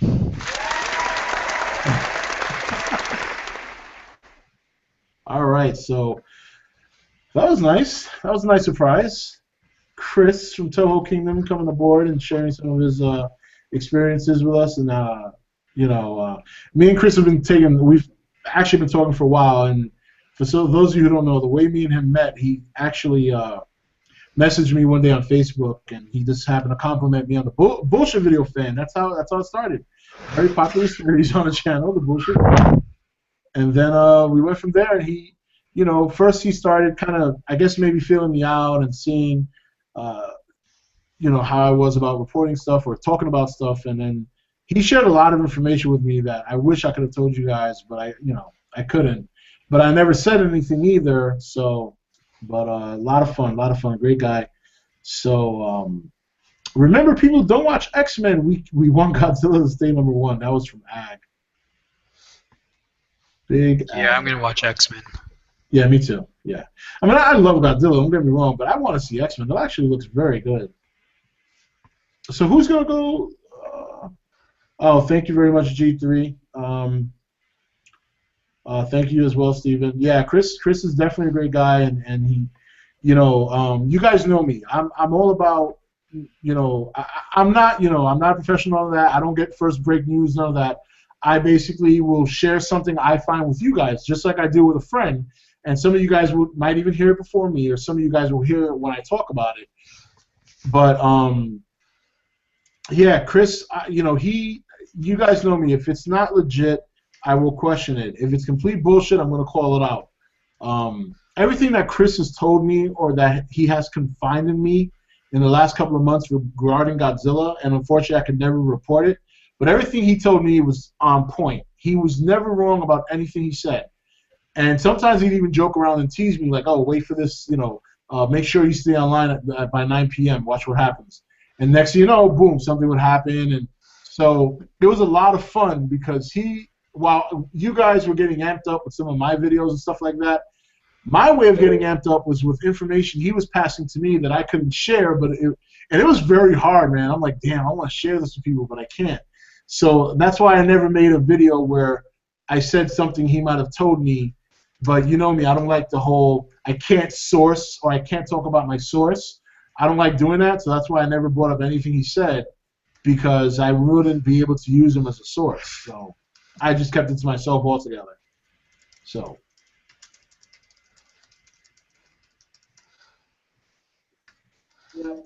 All right, so see if we can get the last few questions in, and then we're going to call it for tonight. I know we didn't get to the comment section because I wasn't expecting Chris to make it. Like, he told me he might come on, but he wasn't 100% sure. But when he confirmed with me that he was going to make it, that's, to me that was a bigger deal because I thought he had a lot of nice things to share with you guys. So next live stream, I promise we will maybe address comments, or I might just do it in a video for you guys. But I know you guys like the live streams, and I'll definitely try and plan some more. So X-Men looks often. Yes. What was the? Oh wait, somebody was asking about the website. What was the website Chris wrote for? He writes for Toho Kingdom, which is a pretty big site for all things related to Godzilla and Kaijus. So I would definitely check that out. Timothy Sampson Brian wants to know if you want to get back together. No, I know. I said no. I found someone else, Tim. Oh, I see it. That's funny. Rob, do you think that if Toho continues to make Godzilla movies, that they will use his new roar? I don't know. Maybe they'll try to make their own new roar. Maybe combine the two, the old and the new. I don't know. We'll see, man. It was just so satisfying. Holden, if you are referring to the movie, yes, I agree, definitely. What is it at now? The sixth, seventh X-Men movie? 3, 4. X-Men wise, it's the fifth. If you include the Wolverine movies, then yes, 7. I hope on the DVD, Blu-ray, and behind the scenes, some of the animators had fun and replicated the Godzilla dance. I would love to see that goofy scene replicated in the new Godzilla. That would be actually pretty cool. That comes from Inept Adventure Gamer. Yeah, that would be pretty funny to see this new Godzilla. Like if they did him doing the Monster Zero dance, but obviously not putting it in the movie, but did it for the DVD just to give people a couple of laughs. Yeah, that'd be funny. That would definitely be funny. So, Brian, you have anything? No. No? Thank you very much, Brian, for supporting me tonight. You're welcome. Appreciate that. Even though I didn't really contribute much. You gave your answers. Very, very straightforward. No. No. No, that would be stupid. Bandana milkshakes for everyone. Oh, that would be cool. I wish I could give those out for everybody. I know, those things are so amazing. I was pumped before I saw the movie. Have you seen the new Transformers trailer yet? I have. I've actually seen the new, and again, it's been a big... I didn't even get to put up my Game of Thrones preview this week. That's how much it's been crazy with the whole Godzilla thing. And again, you guys know, outside of all this, I'm a working man with 2 jobs, and I got my kids and my family. So it's been hard to do... cover all this much Godzilla, and I've kind of neglected a lot of other videos. So I'm gonna get caught up to speed with reviews from the